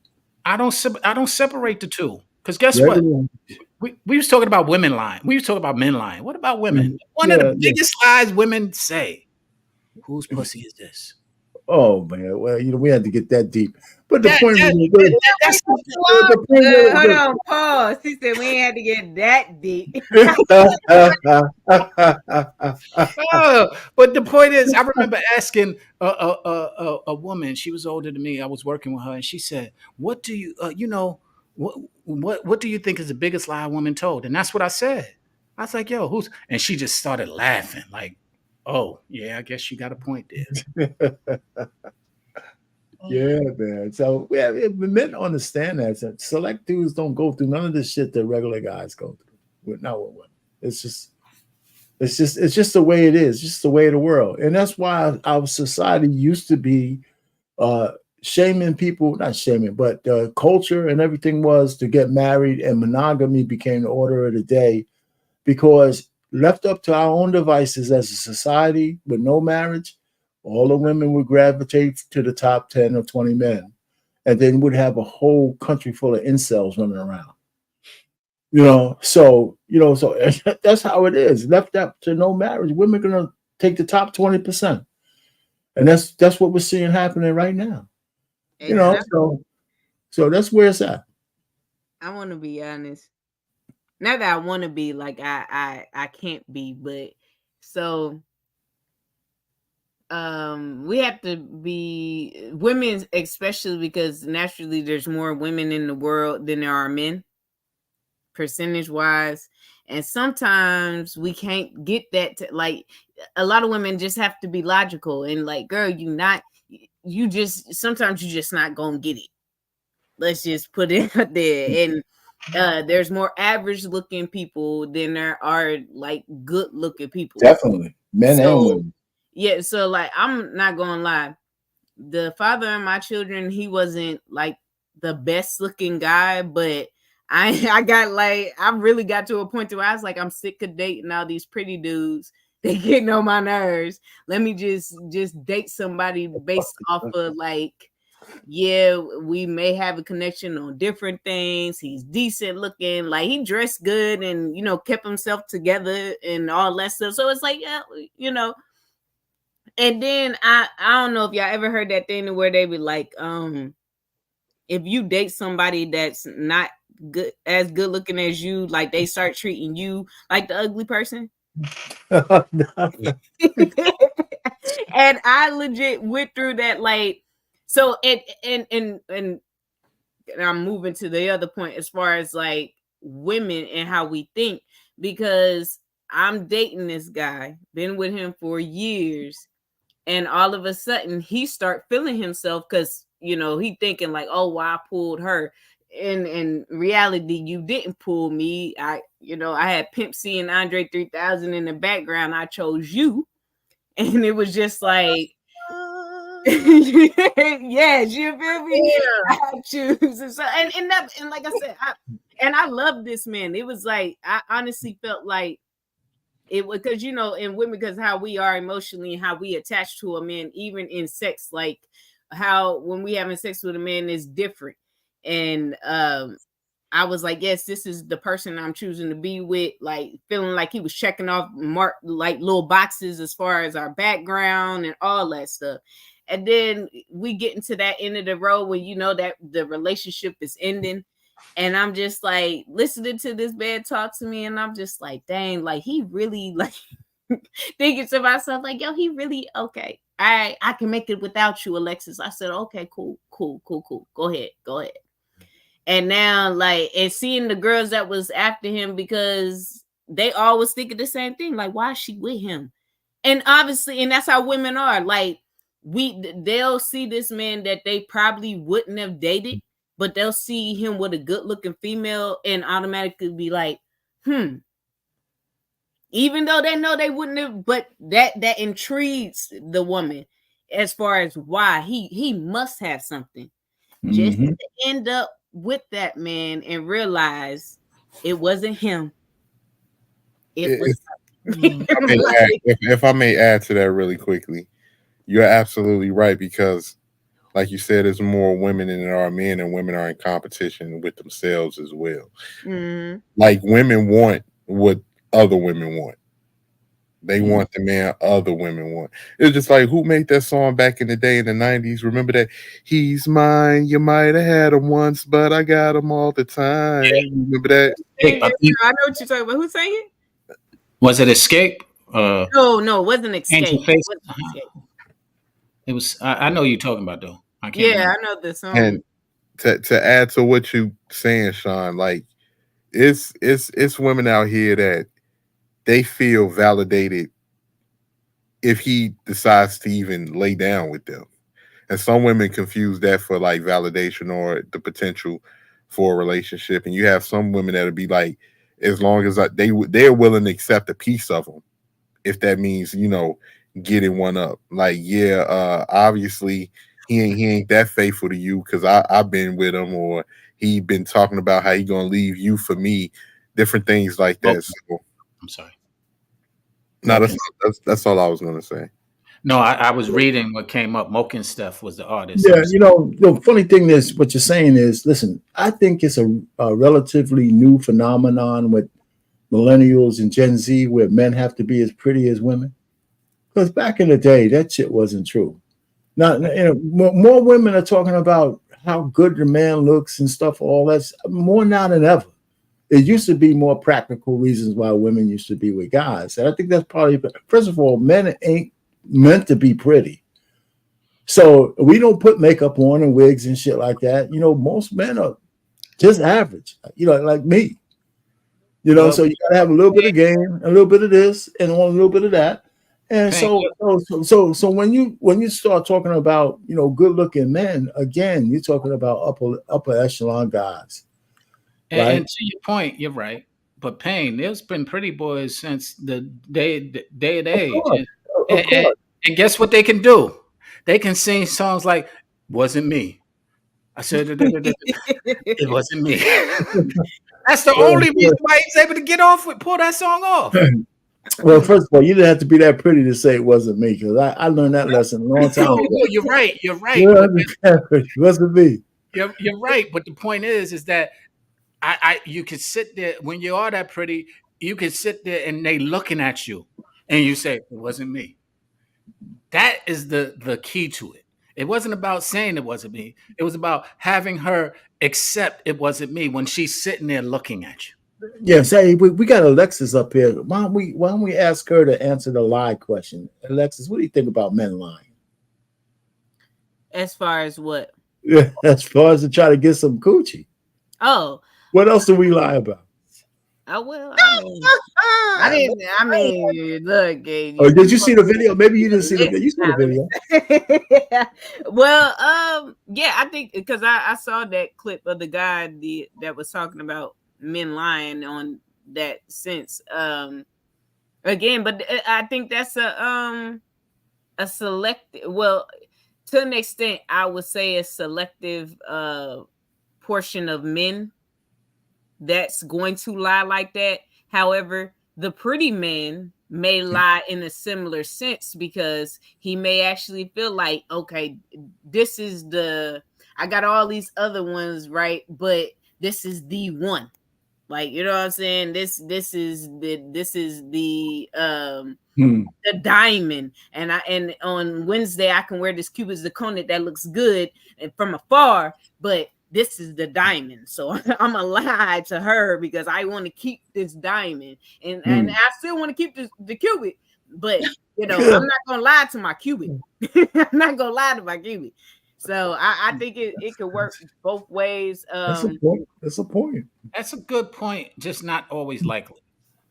No, yeah, but I'm just saying that's why I said that selective man, that man that's in the different, that 10%, the good looking one that doesn't, but he feels like, oh yeah, she's a good looking girl. She's that ain't usually gonna happen, is what I'm trying to share with you. That pretty guy, that pretty boy, he leans on being pretty. He's like he ain't concerned with who else you can get, because you ain't gonna get no prettier than him in his mind.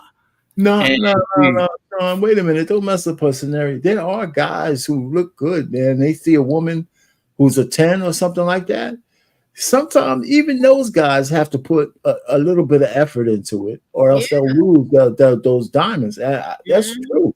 Because hold on for a second. I mean, I know you've been around, but we can't cut off all scenarios. Right, but that's a true thing that happens. Our pain, like it may not be a lot, but it happens. And come on, man, we can't. Come on. I'm not disputing it, but here's what it is. Welcome to the world, usually he's not doing it for the sake of her being a prize. He's doing it for the challenge of he couldn't get it just by his look. So he's like, oh, what are you saying? I can't? Oh, watch this. And he puts in the effort just so that he can. I don't think that's so low vibrational. I think if a man has to lie about getting the draws, like you got to step up. That's kind of whack. That's kind of whack. Yeah. It's just so juvenile to me at this point in life. Like, why lie to keep a woman when you can't, when you don't have the game to really keep a woman? Like, you know what I'm saying? Like, you might not want to keep a woman. You might just want to get laid. That's what I was about to say. It depends, because usually it's a game to them. So it's not that they're trying to keep a woman. They're just trying to get the woman because that's a game to them. And that's to your point. That's still juvenile in itself. That's still I'm not disputing it's juvenile. I'm just saying that there's a lot of men who are juvenile. I'm not disputing. Well, I hate to think, Precious and Alexis. I think one of the things women honestly think men get boxed real easy. I think women think the rank and file man gets laid real easy. It's not true. Well, it is not true. I mean, you know what I'm saying? I mean, that's why some of these guys lie. When they get an opportunity to get laid, they know that this opportunity only comes around once in a while. That's why some of them do it. I'm not making an excuse. I'm just giving you a fact. Right. But I'm just saying that. Okay, so even if you don't get it often or whatever, it's easy for you to say. Whatever you want to call it. To me, that's still the low hanging fruit. Like, what exactly? If that's all you want from her, that to me, that's the low hanging fruit. So, are you always swinging for the low hanging fruit because you don't get that much of it? Well, what he's describing, yeah. The answer you is see, 3 men just said, yeah. No, I'm saying I was saying yeah because I see exactly where she's coming from. Because me personally, when it comes to women, it gotta be more to it than that for me. Yeah, but wait a minute. Let me finish real quick. Let me finish. Because I can see women too. Like, don't get me wrong, some of these women be fine. They got curves, they got all of that. But if your mind is real messed up, or I'll be feeling like it ain't worth it, man. It ain't worth it. It's gonna be too many headaches. It's gonna be too many problems. And if you juvenile in yourself, now if you a woman that carry yourself with respect, or you carry yourself and you got a little mystique to you and all of that, then yeah. But 18, let me ask you a question. All right. So you're doing an anecdotal thing, right? I'm talking about, because you got to know this too. There's a lot of guys ain't getting laid. Right. I don't know if you ever had trouble, getting laid, or stuff like that. I'm telling you that most of the guys, if you easily can get laid as a man, you're less likely to have to lie. You're less likely to have to lie, because you know that if this one goes, you got some enough game to go elsewhere, because the women are plentiful. But there's so many guys not getting laid. They're gonna lie. Payne, you're making a valid point that I never really considered. There's a separation between, as you said earlier, selected versus average. Mm-hmm. And I never really identified that because, again, I've seen both. but I never really, I feel like I might be in the middle. So I seen the pretty boys that I was just describing earlier, and they didn't have to make any effort whatsoever to get laid, ever. Like all of the women who we wanted, they wanted him. And it was no effort, and they knew he already had this one and that one, and they still wanted him. Mm-hmm. That's why I said, nah, he ain't really. If anything, it was so easy that if somebody did deny him, it might attract him to where he put in the effort, because he's like, wait, what do you mean no? Yeah, I agree. You know with what I that. mean? No, Precious don't like this. It's 2 weeks in a row. She said, "What's wrong with these guys?" but the point is, and then that happens. I'm just saying, it's just crazy. Like, it's just, And like I said, I don't condone it, but I understand it. And then you have what you was just describing, the average person who I never really thought about. It was difficult for them because, like I said, I was in the middle. I had to put a little effort in, and I was honest about it. So it wasn't a difficult thing. It was difficult maybe getting all of the people that I wanted, because the people that I wanted had their eyes on Pretty Boy, or I was too young for them. That was usually the case. Oh, a year younger, back then is a decade. You too young for me. I'm like, yo. Yeah, I had a chick tell me that was like 2 years after me. That blew my mind. She was like, yeah, you a little too young. I'm like, wait, girl, you're only 2 years older than me. If you don't get up out of here with that. Yeah. And so as I got older and I got in my 20s, and then I saw somebody who was 40, it didn't even matter that she wasn't the most attractive. She was 40. And I'm like, oh, word? All right. Now I'm not too young. And that was the stigma that I had following me from being a year too young with all of the chicks that I was attracted to that I couldn't get. Meanwhile, the ones who was attracted to me, I'm now saying, yo, you too young. And they're a year younger than me. So Precious, we're not condoning it, but I'm just telling you the way things are. Is guys will lie, but I think a lot of women understand that guys will say anything they want to hear. That's why panderers make so much money in these YouTube streets. You just say to women what they want to hear, right? A lot of guys do that. Derek Jackson is taking women to the clean, right? So I mean, it's one of those kind of things. It's sad, but I think it's kind of nature, Yeah. And the interesting thing about it is it's not just the pretty boys. Guess what? Now men have learned how to attract the women. So money comes into play. So you have fat, rich people who getting it. Then you have the body that you have a whole bunch of workout heads who getting it because their body they realize that what is really attractive to the people who you just want to get sex from are superficial things. So they make superficial, which is still kind of lying indirectly, because they're telling the truth, because now they're the selected one, but they're just telling the truth about the being superficial to be able to have the conversation to tell the truth. So you're already attracted to have a conversation. So they're like, all right, cool. Now this is what I want. I don't got time to really, be settled down, but you're already there. You're already attracted. You're already in. I always used to say, and Precious, I know you pushed back on this a couple of times when I said it. I said, once you are showing interest, once you give that look like he can get it, we see that. And we got it as far as we're concerned. We see it when you go, he can get it. Whether it's vocally you say it, whether it's in your mind by you giving us the attention, we like, okay. Now it's about staying consistent and intentional about wanting to get it. But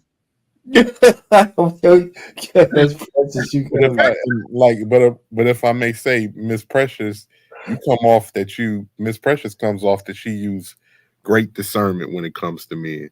It comes off that you could see through certain things.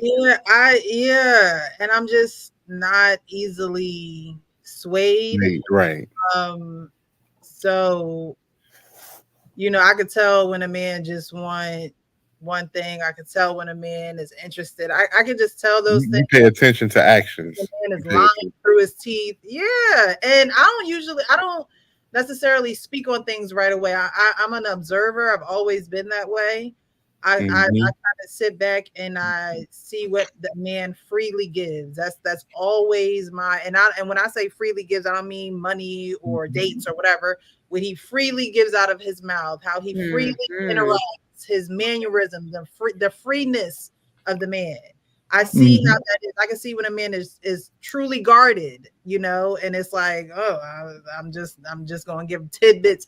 I can just see those things, and so it's interesting out here in these streets. That's all I'm gonna say. It's interesting because I'm an observer as well. That's how I'm able to observe. I can tell by people's character. You can tell by how they may think. The way they ask certain questions or the way they answer certain questions, the different things. Yeah, so you can observe by people's character. You can tell when a person is mature and when a person is immature, and the way that they think. If they like to play games, if they don't. Yeah. So, yeah, I can tell that. I have a question for the ladies. So, do you guys have a hall pass person? Meaning that somebody that if you was in a relationship and your husband said you could get a pass, is there anybody that you recognize as that? Nope. Okay. In a relationship or in a marriage? I mean, no. My point being, not somebody you have to do that. I'm saying the person that you will take the pass with. Do you have anybody that you identify who you would take the pass with? Her question is so valid. She's saying whether she's like you talking about with a husband or with a boyfriend. What he's saying? What he's saying? It don't matter. What he's saying? It doesn't matter to her though. Yeah, it matters to me. When I'm married, I'm definitely no. It don't, because you're taking it too far. I'm just asking: is there anybody that you're attracted to who is that person? Do you have that person identified? Like it? Yeah, and this is that person. Pretty much. I see where you're coming from, Sean. Pretty much, Miss Alexis. He's saying that if you had a pass to cheat, is there any crushes that you would cheat with if given the pass to cheat by your spouse?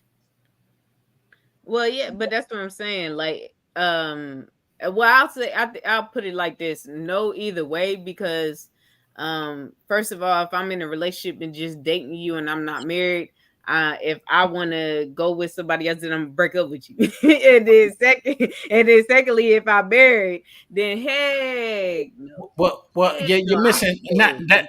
My point isn't the cheating thing. I don't believe in the cheating. My point is there anybody that you're attracted to that is that person that you like? Yeah, but I wouldn't. I wouldn't. You said yeah. No. I'm not asking you to do anything except identify. Do you have that person identified? Yes. No, the person that I'm attracted to. Yeah, that person that you're attracted to that you like. Ooh. If I got a hall pass, I would go get hall pass, whatever. The person that makes you go, he can get it. See, now you see changing it up. But see, here's the thing. Let me just say this real quick. Hold on 1 second. Let me just say this real quick. That doesn't stop when you're married. Right. Everybody is going to be, hold on 1 second. Everybody is going to be attracted to you're missing my point. You're going in a place that I'm not trying to go to. Okay, I get that. Sean, walk us through this. That's what I'm trying to do. What I'm saying is that what I'm trying to say is that some people do have that person identified, and some people it doesn't exist. That's why I'm asking you: does it exist in your lives? It doesn't exist. I had a guy that I was very attracted to, but at the end of the day, you have to realize that your mental will take you places that you just don't need to go. Mm-hmm. And so men will lie and continue to lie or not be honest. And so it's not even worth the back and forth in your head. I understand that. My question was going to be, if you do have that person, what does that person have to say to you? What do they have to say? Yeah, what do they have to say to you? This is the person that you idolize, and this is the person that you fantasize, and ain't somebody that you thinking you're gonna get with because they for whatever reason. But if you have that person, that's why I use the hall pass scenario, because it's somebody that's usually, that you don't see yourself settling down with, but you can see that they can get it. What does that person that can get it if you're single? If you're single, now you're switching it up, Sean. Yeah, you're switching it up. How am I switching something that I haven't even finished? But Sean, listen, when you're making it too complicated, that if most women who have experienced more than multiple guys, there was somebody who banged them out that they can't forget. Right. So that's the point. So is there a guy back there in your past? You didn't marry him, you didn't, but if he showed up and you're in an intimate setting, would your knees get weak? That's the bottom line. That's what we're talking about. And that's kind of and the reason why I'm asking that is because I want to identify. We kept talking about what we wouldn't do and what we can't do and what we shouldn't do. But if that person and that opportunity and you don't have any regrets, what would that person have to tell you? He ain't gonna have to lie to you, is he? If he just say, "Hey, I just want to have a night with you," I don't know. For old time's sake. Truth, a lie, a fallacy, a truth, a dare. I don't know anymore. No, what I'm saying is he come up to you. He come up to you and he's like, "Yo, you know what, Precious? I know you said you've been attracted to me, and I'm attracted to you, and here we are." Is he gonna have to lie to you? No, why would he have to lie?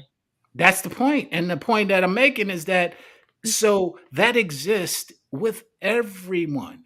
So all of those, but to the point that we made that was epiphany to me tonight is that there are some people selectively that doesn't exist with.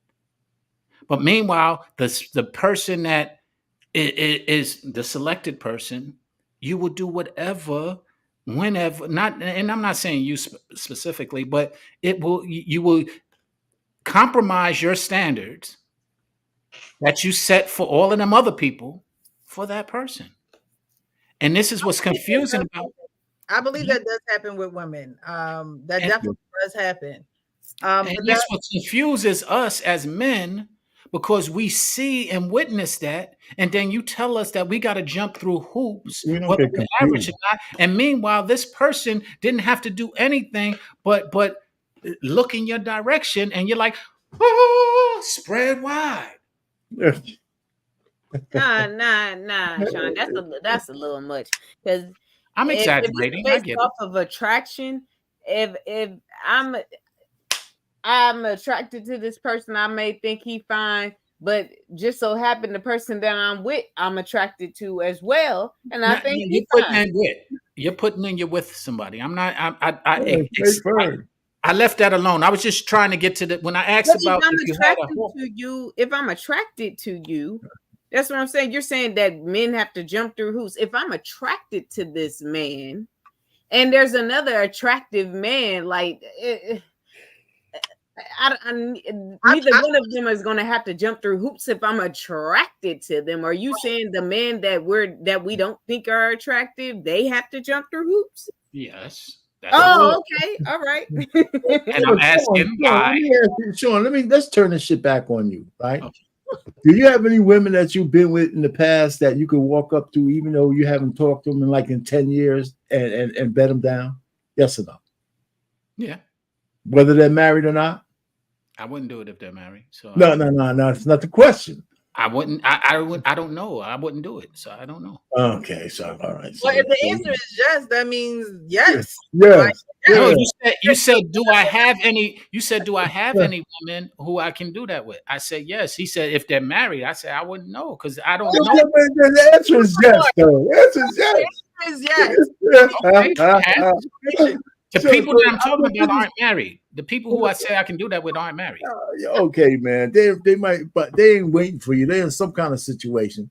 So listen, the point I'm just trying to make is that you're answering that what you just said answers the question you asked of the ladies. That, if you can go back for, based on experience with a chick and she still wants to give it to you, even though years have passed, then you're her alpha widow, or whatever they used to call those kind of guys. Right? So I mean, it happens. It just happens. So there's some, you know, don't ask me how I know. I just know things. Okay. I just know things. Incriminating yourself. Go ahead. You know, I just know things. But the fact is, you know, so that's the question. You know, I think that if women are experienced, there's somebody in there who hit the spot that they would get in trouble with if that person showed up, no matter how many years passed. You're talking about hitting the spot. I'm not talking about they haven't even hit yet. They're just extremely attracted to the person. Oh, come on, man. Now you're moving the goddamn goalpost. I know you ain't even know my post. I'm the one who made up the post. What are you talking about? Yeah, I know, but I didn't get that. No wonder nobody can answer the question. You're all over the place. I already understand that I can contest to. What's going on, Coach? What's up, Trey Ferg? What's going on, Coach? Trey Ferg, what's going on with you? What's up, y'all? How y'all doing, man? All right, Coach. I just heard Sean up here crying, man. Sean, man, you go get the Cry of the Year award, man. He is crying about Sean. Listen, man, you can't move out of fear forever, man. You can't do it, man. What are you referring to? You have a lot to offer, man. No, but wait a minute, Trey. Stop. What am I crying about? Let me hear it. Oh man, if you do this, the woman to do this. Listen, man. I mean, you're in a great position. I agree, but what I'm highlighting is the fact that the double standard, as far as you say you want something, but what it is that if it presents itself, you often, if it's not presentable, if it's not appealing, you will turn it down. Yeah, and I think everybody has that choice. Absolutely. Everybody don't like light-skinned, bald-headed dudes. Absolutely. You know, even though I present myself well, they still have a choice whether they want me. Absolutely. But the point is, you say you want a good man. And if that good man is light-skinned and bald-headed and is presented to you, and yet you turn it down because it's not tall, dark, and handsome, then guess what? But they don't know I'm a good man. You saying you want. But knowing that somebody's a good person, I have to spend time with them. I have to have communication with them and talk to them and see how they move towards me. Clearly, I understand that clearly. That's the method of how to identify it. But the point being, if you say you want a good person, a person of substance, and you're not shallow or superficial, then these are some of the characteristics that where this is what I talk about or against often, is that people say that they want something genuine and good, but recognize it as something that is good looking or good to their attraction, and then wonder why they have failed relationships, because after they get through the honeymoon stage, so to speak, they're sitting there like, oh man, this person ain't this or this person ain't that. And it goes both ways. It's not just women. Men do it as well. Because, Sean, the man that you described as far as being that upstanding guy, we boring as hell. We trying to get home after work before 7 o'clock. We boring. And when women are in their I agree. You know, they like some excitement. And I'm just saying we boring, but at the same time, if I'm attracted to somebody and there's certain things that I like to do, right? Mm-hmm. And there's certain things she's like to do. Mm-hmm. So if I'm attracted to her and she's attracted to me, then like I coach football, I wouldn't want somebody to just come to a game just to be at the game, whether they know about it or not. You coming for me, right? And if she does things, I would at least venture into what she likes to see. You know what I'm saying? If something that I could adjust to. But then, you know, it's being consistent. Because if a woman likes you, all of these standards that she has for an ugly dude like me, she ain't gonna have them for you. She gonna show up. And you ain't even got to say 2 words. You ain't said 2 words, but what's up, baby? Am I gonna see you later? You made the point that I was saying. That was what I was talking about. Exactly that point.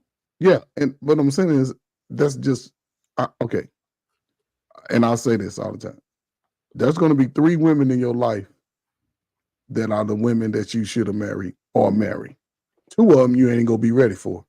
That one that you want, she may not be ready for you in that time. So you're only going to get like 3 chances at this. We think we get all these chances. Everybody else in between is just a placeholder. That's what it is. You actually are saying everything that I believe. I'm just addressing it to women more so than I am to men.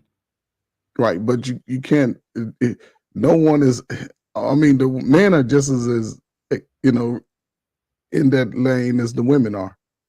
Not really, because men choose. But at the same time, men lie when they choose it. Well, my point being is if you're lying, that's the problem. I don't advocate lying. Why you say the buzzwords, man?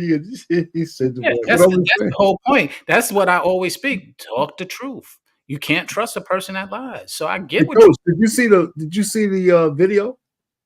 I did not see the video. I got in a little late because I had a game today. But why don't you play the video for him so he can answer this one?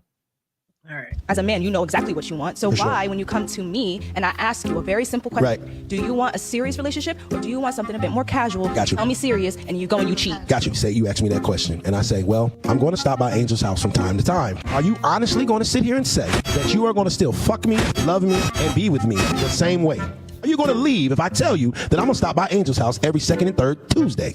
Yeah, I'm going to leave. Okay, that's why we lie. Answer your question. You're asking me why we don't tell the truth. Because if I tell the truth and it means that I lose you, then I'm going to lie. Because if you really accepted the truth and I brought the truth, you should respect it and keep your ass where the fuck you at and say, I appreciate you for telling me the truth, my dog. But no. So you're mean to tell me that me telling you the truth is going to mean that I lose access to them legs? And so this other nigga can go hit this shit and he lied and got more hoes than me? No, ma'am.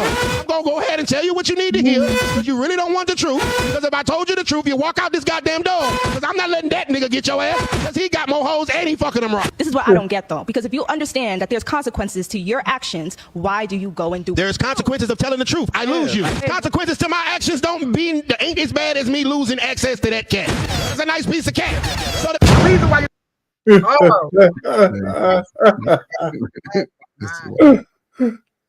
Go ahead, Trey. What's going on? No, just in the video, you know, and this is Sean, I agree with you on this. When I first meet somebody or anybody first meet somebody, that's the greatest time to tell the truth. Okay. Because you have nothing to lose. And if you're attractive enough, you can say you're going over whoever's house. What time you calling me? What time you gonna be done? My kids go to bed at 11:30. Could you come through? But everybody is not attracted to me. A lot of women don't like light-skinned dudes, so they exit out a lot. I like all complexions of women. I'm trying to keep my odds high. I'm not trying to lower my odds. But it still comes down to who that person is. You can have all the looks, but can you carry on a conversation? Can you talk about other stuff outside of your friends and your family that hate on you and all stuff like that? That's just me. But if I'm just trying to have a little fun, I ain't listening to half the stuff you're talking about. Yep, you're right. Yeah. You know what I'm saying? But that depends on where you are in life. You know, most young men, they're not really looking for that seriousness because they just got out of a toxic home with mama and their sisters and aunties. So when they come out to the streets, they already see this. They're used to the behavior. They're just trying to get something to occupy that time. And I think women do the same thing, which is unfortunate because a woman, you can't take a woman cannot take a man's hammer. But we say we just having what is it called? A situationship. We just getting it in. Once he start putting that hammer on it, all that stuff she thought she can handle is out the window. Absolutely. So now she's got different expectations for you, and you still on, well, we just friends. And that's just an unfortunate thing because they put themselves through that self-inflicted trauma. And then everybody tries to circle back when it's too late. So, yeah, just bad. But you ain't got to lie, fellas. Just be honest up front. And act like you got a little swag about yourself. She'll call you. Hey, you ain't got to lie, Craig. You ain't got to lie. Sure. Because I'm not going to lie. I'm definitely not going to lie. I'm going to tell you the truth. That's what thing that I pride myself in is telling the truth. Even in the fact, like I was talking to an associate of mine, and actually this guy that I'm talking to, and because I like doing, look, and who was it off of Hemp's channel? I think his name was Aaron. He had said this, and he said, if they love it, I like it. And I was like, that is like, it resonated with me because like if I'm talking to a guy or I'm like, it's a understanding that this is me and him, and I will call that guy daddy. And he laughed, and my associate, they laughed like, you I was like, yeah. He love it. I like it. I ain't got no problem with saying it. I don't know. Look, I'm not gonna play them games and be like, oh well, let's just nah, I just said because he love it. He's so why not? Why y'all mad? Like it, and sometimes I think it's an ego thing, or you know, people feel some type of way. Like, look, hey, when I'm in my mode of being the nice girl, I'm gonna say what, hey, it doesn't hurt me to be nice. And I think some women have a problem with being nice, or really feeling like, oh well, I'm the catch, so I'm not gonna do anything. Nah, I like, hey, and I was also like thinking earlier, like I think, was it you, Precious, that said something about a man being boring, or was it Trey about men being boring? Trey, I believe. That was me. But yeah, but like I've heard females, but no, I thought that somebody had said something about boring, somebody being bored. Boring. Yeah, Yeah, boring. Yeah, yeah, but I've heard and Precious, or y'all probably heard women talk about, oh, he was boring, he didn't want to do, and I was thinking like, I've never said that about any guy that I dated. I never thought like, I've always felt like, hey, let's go do this. Like let's go do this. Or I would be the one, like when I care about somebody and I'm interested in that person, like if I can tell like he likes cars, well, I'll find something that's interesting that I could take an interest in with the cars and be like, hey, let's go do this. Like I've never had any like dated a guy and thought, and I'm thinking about some guys that probably just sit, maybe play the game or not do much, but we went out and did things. Like I never thought like, oh, he's just boring, he's nothing. Like, nah, like we gonna have a good time. Like I think that women definitely are honest with the men that they like.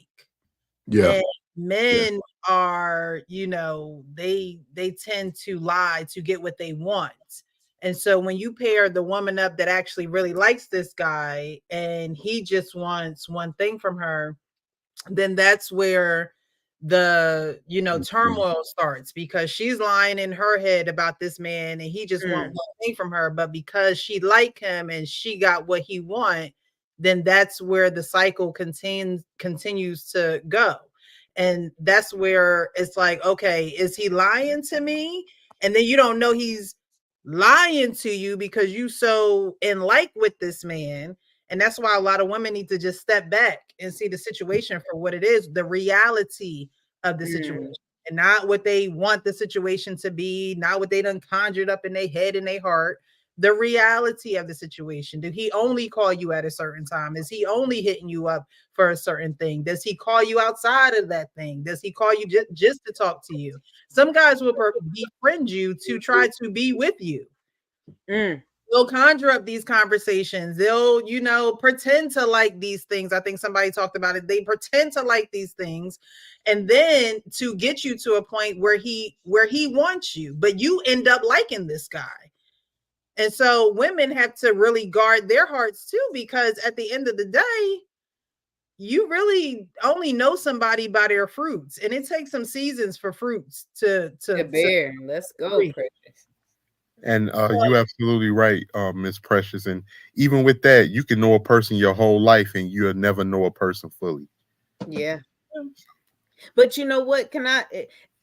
That's so good, because in that same context, when I tell someone like, when you know how people like, oh, you didn't see any red flags or you didn't see, if this person, if it took a while for that this apple tree that I thought was an apple tree to actually be a plum tree or whatever. Like it takes a while. Like, so maybe I didn't see it. Because for so long it wasn't showing what it really was. Now I believe in somebody being a core. There's core things of you being a person that will always be there. Like that seed, even though that tree is growing into that tree, that it's still that seed at its core.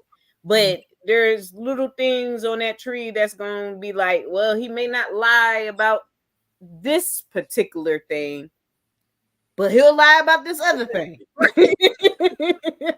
He's still a liar. Right. You know, look. Lioya is but you gotta see what exactly is he lying about, right? Exactly. Or just people in general. Not, you know, because I don't women lie, men lie. Everybody have that thing with it, but I really try not to lie because I don't like lying. I just don't like doing it. I don't. It's too much memories, too much brain cells going into lying, and I really try not to. And you know what? You get to a point in your age where you just like, man, I'm not lying or playing no games with nobody. I'm gonna tell somebody what it is. I'm gonna tell you what it is from what it is, because it's like it takes too much energy, and then that's a lie you got to keep up with. Yeah, and you know what they say: when you got to keep up a lie, you got to create another 2 lies to keep up with the lie that you originally told. Remember the lie, like yeah, you got to remember the lie. Ain't nobody got time for all of that.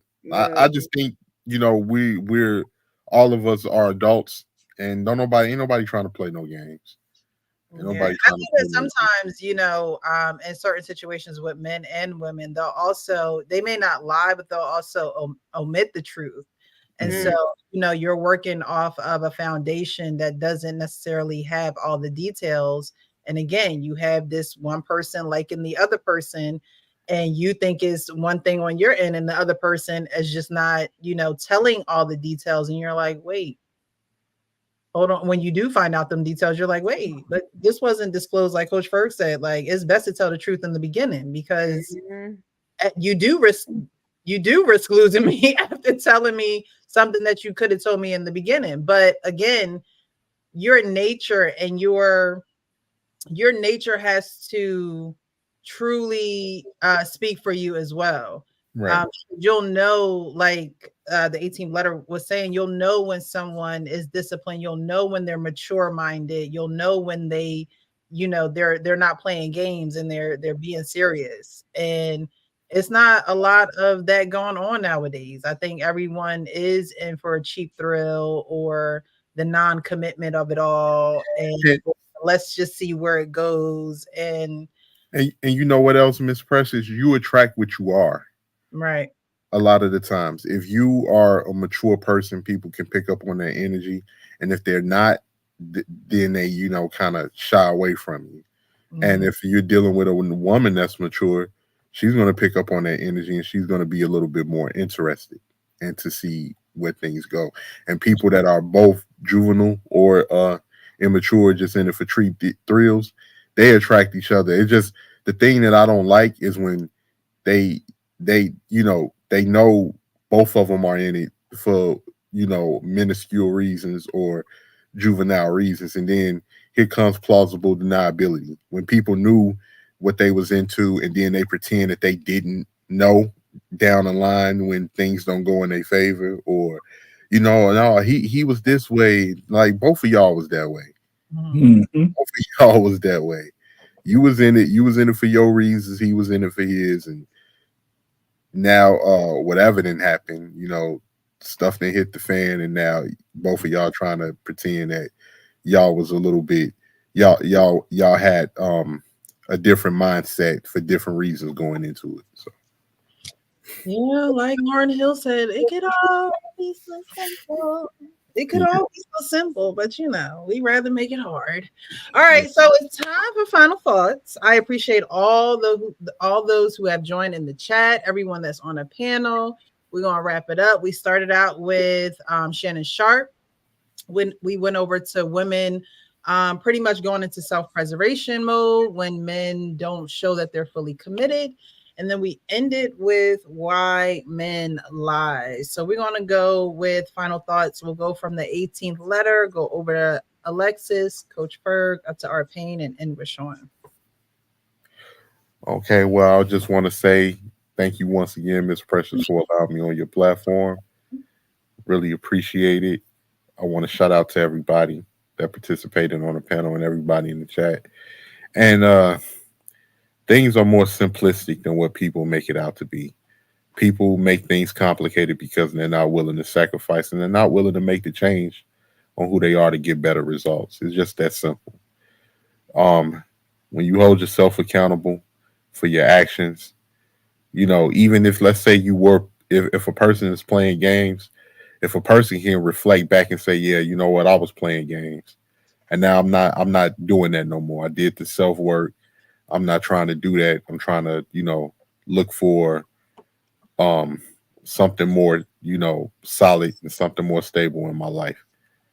I can respect that. But it seems like it's a lot of people that are just, messing around or whatever, or they get in relationships for the wrong reasons.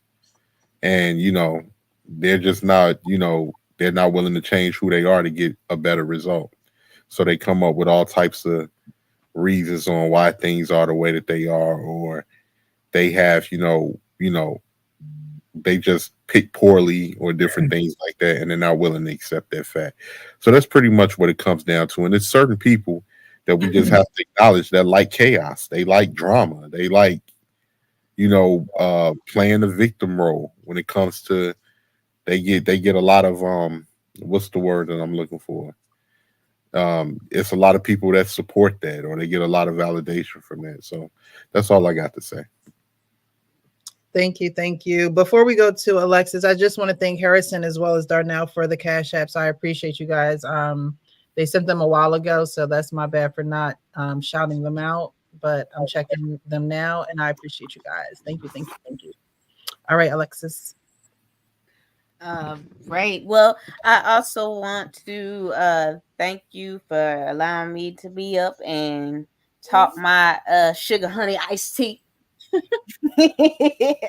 But from what I did catch from the chat and up here on the panel in the conversations, it was a good conversation. I really enjoyed being up here with some, mature people that we can have a discussion with and not yelling and arguing, except when Sean trying to walk us through the woods and there's a clear sidewalk right there, Sean. There's a clear sidewalk, but it's okay because our pain to come to get us back. So it's fine. It's fine. It's fine. But I love you, Sean. Look, and he spitting his bars. I enjoyed the conversation. Again, the other stuff that was going on, look, we to also piggyback off of what 18 later said, we just have to be honest about things, and it also starts with being honest with yourself. Okay. So something that I've been quoting a lot, just, to people around me and even to my children, and having to tell myself as far as when I'm going through things, if you do what's hard, life will be easy. If you do what's easy, life will be hard. And I'm going to leave it on that. Thank you. Thank you. Thank you for that, Alexis. Thank you so much for coming on the panel. You're welcome anytime. All of you are welcome anytime. But thank you again. Coach Berg, your final thoughts, sir? Dang, Alexis, I'm gonna be hard to follow up with that. No, appreciate you just allowing me to come up. I know I came up late, but I was listening in the clouds, and I heard Sean over here windmilling and fighting and scratching and doing all that. He always does it, but it's cool though. It's good. It's good tools to learn from. Everybody's at different points in life. I just hope that this time where we are as a nation of people, we can just use these things to make our own lives better. Take the good and leave the bad out. You can learn from both sides. So, yeah, just based on the topics, Shannon Sharp, okay, you trying to prove something, but we'll see how it all works out at the end. Self-preservation, that's always important. Love self first. Love self first. Talk to yourself, whatever it takes. Coach yourself. Always give yourself some type of inspiration, because you may not always get it outside of yourself, but that is important. Why men lie? Shit, depends on where we are in life. Sometimes we just selfish, and that's what it comes down to, being selfish. You know, I don't know how many people have sisters. I know we tell our sisters, if a man lie to you, he ain't no good. But then we'll go right around the corner to our girlfriend. No, baby, I wasn't over talking to Shirley, but you know, it just depends on where you are. So I will say this though. At a certain point in life, like when we all get to that age of reason, I always call it, and you know, that's close to 40 years old. All of those lying games and playing games, you sort of have to get rid of those, because then you start blocking your blessings going into the second half of your life. So just be honest with yourself, be honest with those that you say you care about. Sometimes be brutally honest, and sometimes be soft honest. But as long as you can keep people focused on the truth, and you know, and then I think you'll get the outcome that you're looking for, you know, because you have to walk in the truth at some point in life. You know, you can't fake it too long, because it'll start showing up in how you react to other people, how you respond to certain things, how you respond under pressure. So just be honest with yourself and be willing to admit it, like Alexa says, and work on it. Other than that, shut the hell up, stop crying, and get the hell out of the way and let the kids come through, because y'all wasting their damn time. That's all I got. Thank you. Our Pain, final thought. Yeah, thanks for letting me up. Hey, and salute to the panel. Hey, listen, one of the things I say on these panels, YouTube has made me reflect on a lot of stuff. You know what I'm saying? Just be on here for a couple of years, listening to people's stories, and you know, even these kind of questions we had today, right? One of the things we talk about men lying. You know, I actually was one of those kind of guys who didn't lie to the women. You know, I didn't. I knew that men do. I know why we do, but I didn't. But I know there was a price to pay for that. I mean, I left some good stuff on the shelf, man. I left some good stuff on the shelf, you know, because I told the truth. But the backside, the real truth is, you have less drama in your life. You know, you really do. And so when I was getting ready to get married, all I wanted to do was find a woman I want to hold hands with first, you know, in public. You know, that was it. You know, so I went on that quest. But based on Shannon Sharp, I think I'm going to watch First Take live for the first time in years. If he's going to be on there Monday, I think I want to catch that to see what Stephen A says to him, and see how he responds. But the lady, one of the things women have to understand is that you got to listen to the guy, especially if you have expectations. You know, and I think women make this mistake all the time. You know, what's your expectations in a relationship? And a lot of times it's a mismatch, because a guy will be telling you stuff through action and words, but I don't think, like I said, the ladies don't want to hear it. They don't want to believe the truth, and they can't stand the lie. So I think you're lost, and you don't have the time men have. You know, men can just, you're giving him the fruit, he's going to take it for as long as you're giving it to him. Unless he says, you know what, let me put her out of her misery. And a lot of guys just don't do that. They'll ride you along till the right woman comes along, and then they're going to dump you, which is terrible, but it happens. So, and like I said, we already hit the lie part. Men are going to lie to get by. They just are, especially if they're in a scarcity mindset. So women have to understand that, and I think more and more women don't even care about the lie, especially if they want to just, because out here it's like free love everywhere, which is unfortunate. I mean, I'm one of those kind of guys. I really feel bad that marriage is not looked upon the way it should be. And when I hear people say how challenging it is and all that, yeah, there's challenges, but man, you know, I could just say that my life has been pretty bliss for like 30-something years. I mean, I could even mention the real arguments I have with my wife, and some of them real silly in retrospect. I haven't had no real knockdown, like, you know, I want to be outside of the house. I don't want to see you, you know. It's been kind of bliss. Now, I don't know if my wife will say the same thing, but I know for me, it's been pretty good. It's been pretty good. So anyway, I don't know. Let me land it there. Bring back marriage, but I'm starting to understand that I got to bend with the world, man. Nobody, if you're not going to be committed to the vows, don't do it. Just don't get married. Don't bend to the world. don't bend to the world. Don't bend to the world. Can I say something really quickly? Can I say something really quickly? I just wanted to add to everyone now likes to pretend that nobody needs nobody now. That's true. You know, that's pretty much where we're at. Everybody like to pretend that nobody needs nobody. I don't know where we went wrong in the music or whatever, but now it's not cool to have feelings on nothing. You know, people tend to overuse, oh, get out your feelings. Yeah, get out your feelings, but don't act like you don't have feelings at all. At all. It's like people now think it's cool to act like you don't have feelings. People think it's cool to be cutthroat. People think it's cool to be savage. And at the end, humans are not built like that. And whatever decision that you make in acting like that, you're gonna have to reflect on that when you realize that if you don't have nobody. So yeah, I agree with you. I'll let that be my last word, man. Okay. Good addition. Thank you. Sean, final thoughts? I'm just, can't we all just get along? I'm so misunderstood.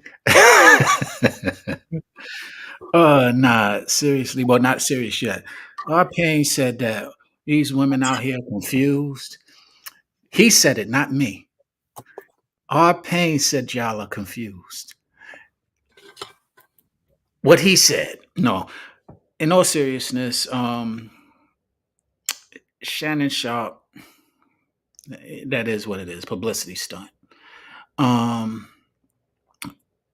women who were talking about a man covering them, identify what it is that you want, and don't let it be clouded through popular belief or popular or worldly, as we said earlier, the way of the world.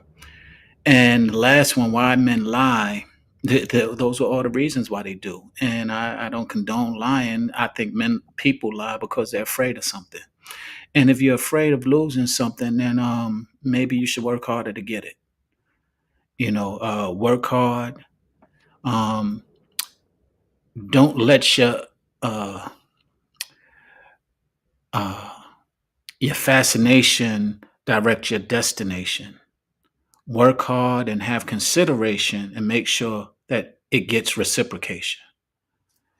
And that is what is my inspiration. So I say all that to say, yo, let us work hard towards one another, and we can achieve great relationships. Unfortunately, people think that it's going to come with ease, and anything easily gotten is easily lost. So I don't want anybody to lose. Let us all win. I applaud those who are all married, but boy, oh boy, it's hell out here for those who are not. And I leave it there. Thank you, Precious, for having us. And I really appreciate all of the panelists for being with us. I love going back and forth with y'all. I love y'all telling me, some of my things that I need to work on. And I appreciate just having a conversation. It's always a good time, entertaining, as well as thoughtful and thought-provoking. So thank you. You're welcome. Thank you, guys. I appreciate you. My final thoughts, with Shannon Sharp, he was sharp with this one. All right. He did what needed to be done for that coin, and I'm pretty sure he'll be okay with that. As far as the self-preservation mode that women go into when men are not showing their full commitment towards them, I believe that is true. I believe that when when you're not sure about a woman, she's not sure about you. I mean, it's if you're the leader and you're not sure about her, she's not sure about following you. And so that's why it's important to be intentional. It's important to set those intentions up front. It's important to be honest up front. If you can't find yourself being honest up front, you shouldn't even enter a woman's life. You should literally, stay with what you're doing, or tell her, you just see her as someone you just want to have sex with, or hire the folks. Don't they got folks y'all can hire to get your rocks off? I mean, ain't that still a thing? Or y'all trying to be cheap? I don't know. 40 in the front, 60 in the back. It's easier that way. Yeah, like just do that. Don't even involve, a woman that is seeking something serious. Like the woman said in the video, if she asks, do you want something serious or you want something more casual, and you lie and say serious just because you don't want to lose that cat, you're already a loser. Just accept it. You're a loser. Well, okay, Precious. I accept. Agreed. You're a loser. It's okay. Like, losers should find a way to win, but winning shouldn't be lying. That shouldn't be the way that you win, because you're still correct. So, and as far as why men lie, obviously to get ahead in some imaginary race that they have in their head because they're not getting enough head or ass. I don't know, whichever one y'all want to choose. But that's why they lie, because they're not getting it. And the fact of the matter is, when you weigh what you're getting as opposed to what you're not getting, when you get boxed, you get problems. Period.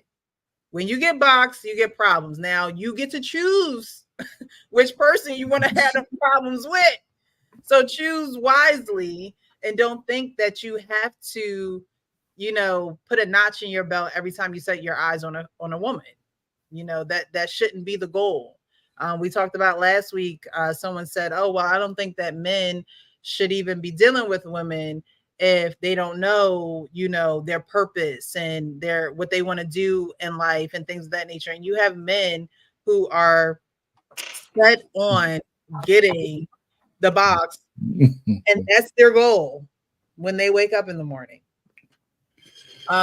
So, men, y'all gonna do what y'all gonna do to the end of time. There's nothing new underneath the sun. But we should be more wise and walk in more wisdom. They say the children are the future, and the future don't want to get married. The future don't want to have that that family structure. And I don't know if that's something that we can even change. You can only change something that you're a part of the change. If you're going to be a part of the change, then yes, you can change it. But if you're not going to be a part of the change, then you're not going to change it. So if it's something that we want to see change, we got to be a part of that change. And being a part of that change starts with dialogue. It starts with conversation. It starts with our language, and then it, seeps into our actions. So go ahead, Sean. I have one last thing before we leave.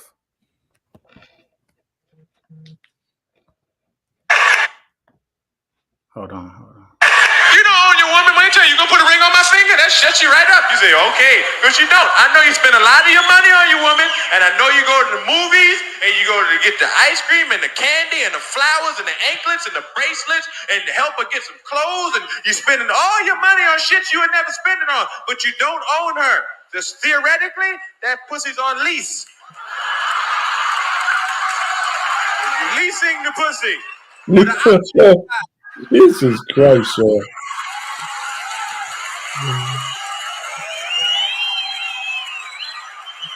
But be careful, because you lose half on the trade-in. Got to be careful. You got to have a JOB in the 80s. You got to have some money. Got to have some money. You can't get no pussy. Listen to the radio. That's what it's about.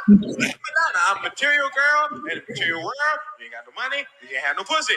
Oh, Jesus Christ. What is this song out now called "Got to Have a JOB If You Want to Be With Me"? Yeah. In lyrical, In 2024 is the same. Like if you went up and said, "Hey, babe, what's going on?" The rent, motherfucker. Do you have a job? Well, I to get the fuck out of my face. Sean don't want to leave. Got to have some money. No romance. And women love them songs. They go, "Have a J-O-B." I don't understand why you're playing this, because Will is the. I mean, he just wanted to play it. He just wanted to play it. You gotta work. You gotta, that was your job, to work. I just figured we leave with a laugh, and this is and it's nothing new. Is the point that I made. I agree. It's nothing new. This has been going on. This is the 80s. And we still say and talking about the same things. We just have more exposure to it because of social media. But the point that I'm making is, if we listen to this whole thing, man, oh man, it's so hilarious on how he's hitting a lot of the points that we speak to every week, and valid points. You know, this is part of where he's going into that. I'm going to get a Goonie Goo Goo Bush bitch, and it's hilarious. Hey, but you know what, Sean, real quick, when you was like, you sound just like what he said. Exactly. I understood that. I got it. That was what my inspiration right there. Sean, don't listen to that no more the rest of the year. Put it up. If you want there to be change, maybe y'all don't want there to be change. And so, I'm not here to change your mind. But hey, like, if you want change, you got to change the way you talk about things, the way you think about things, the way that you see things. Because if not, you're going to stay in the same old messed up world 20 years later, still talking about how messed up it is when you could act the change on it. I agree, but it's not about you changing specifically and only.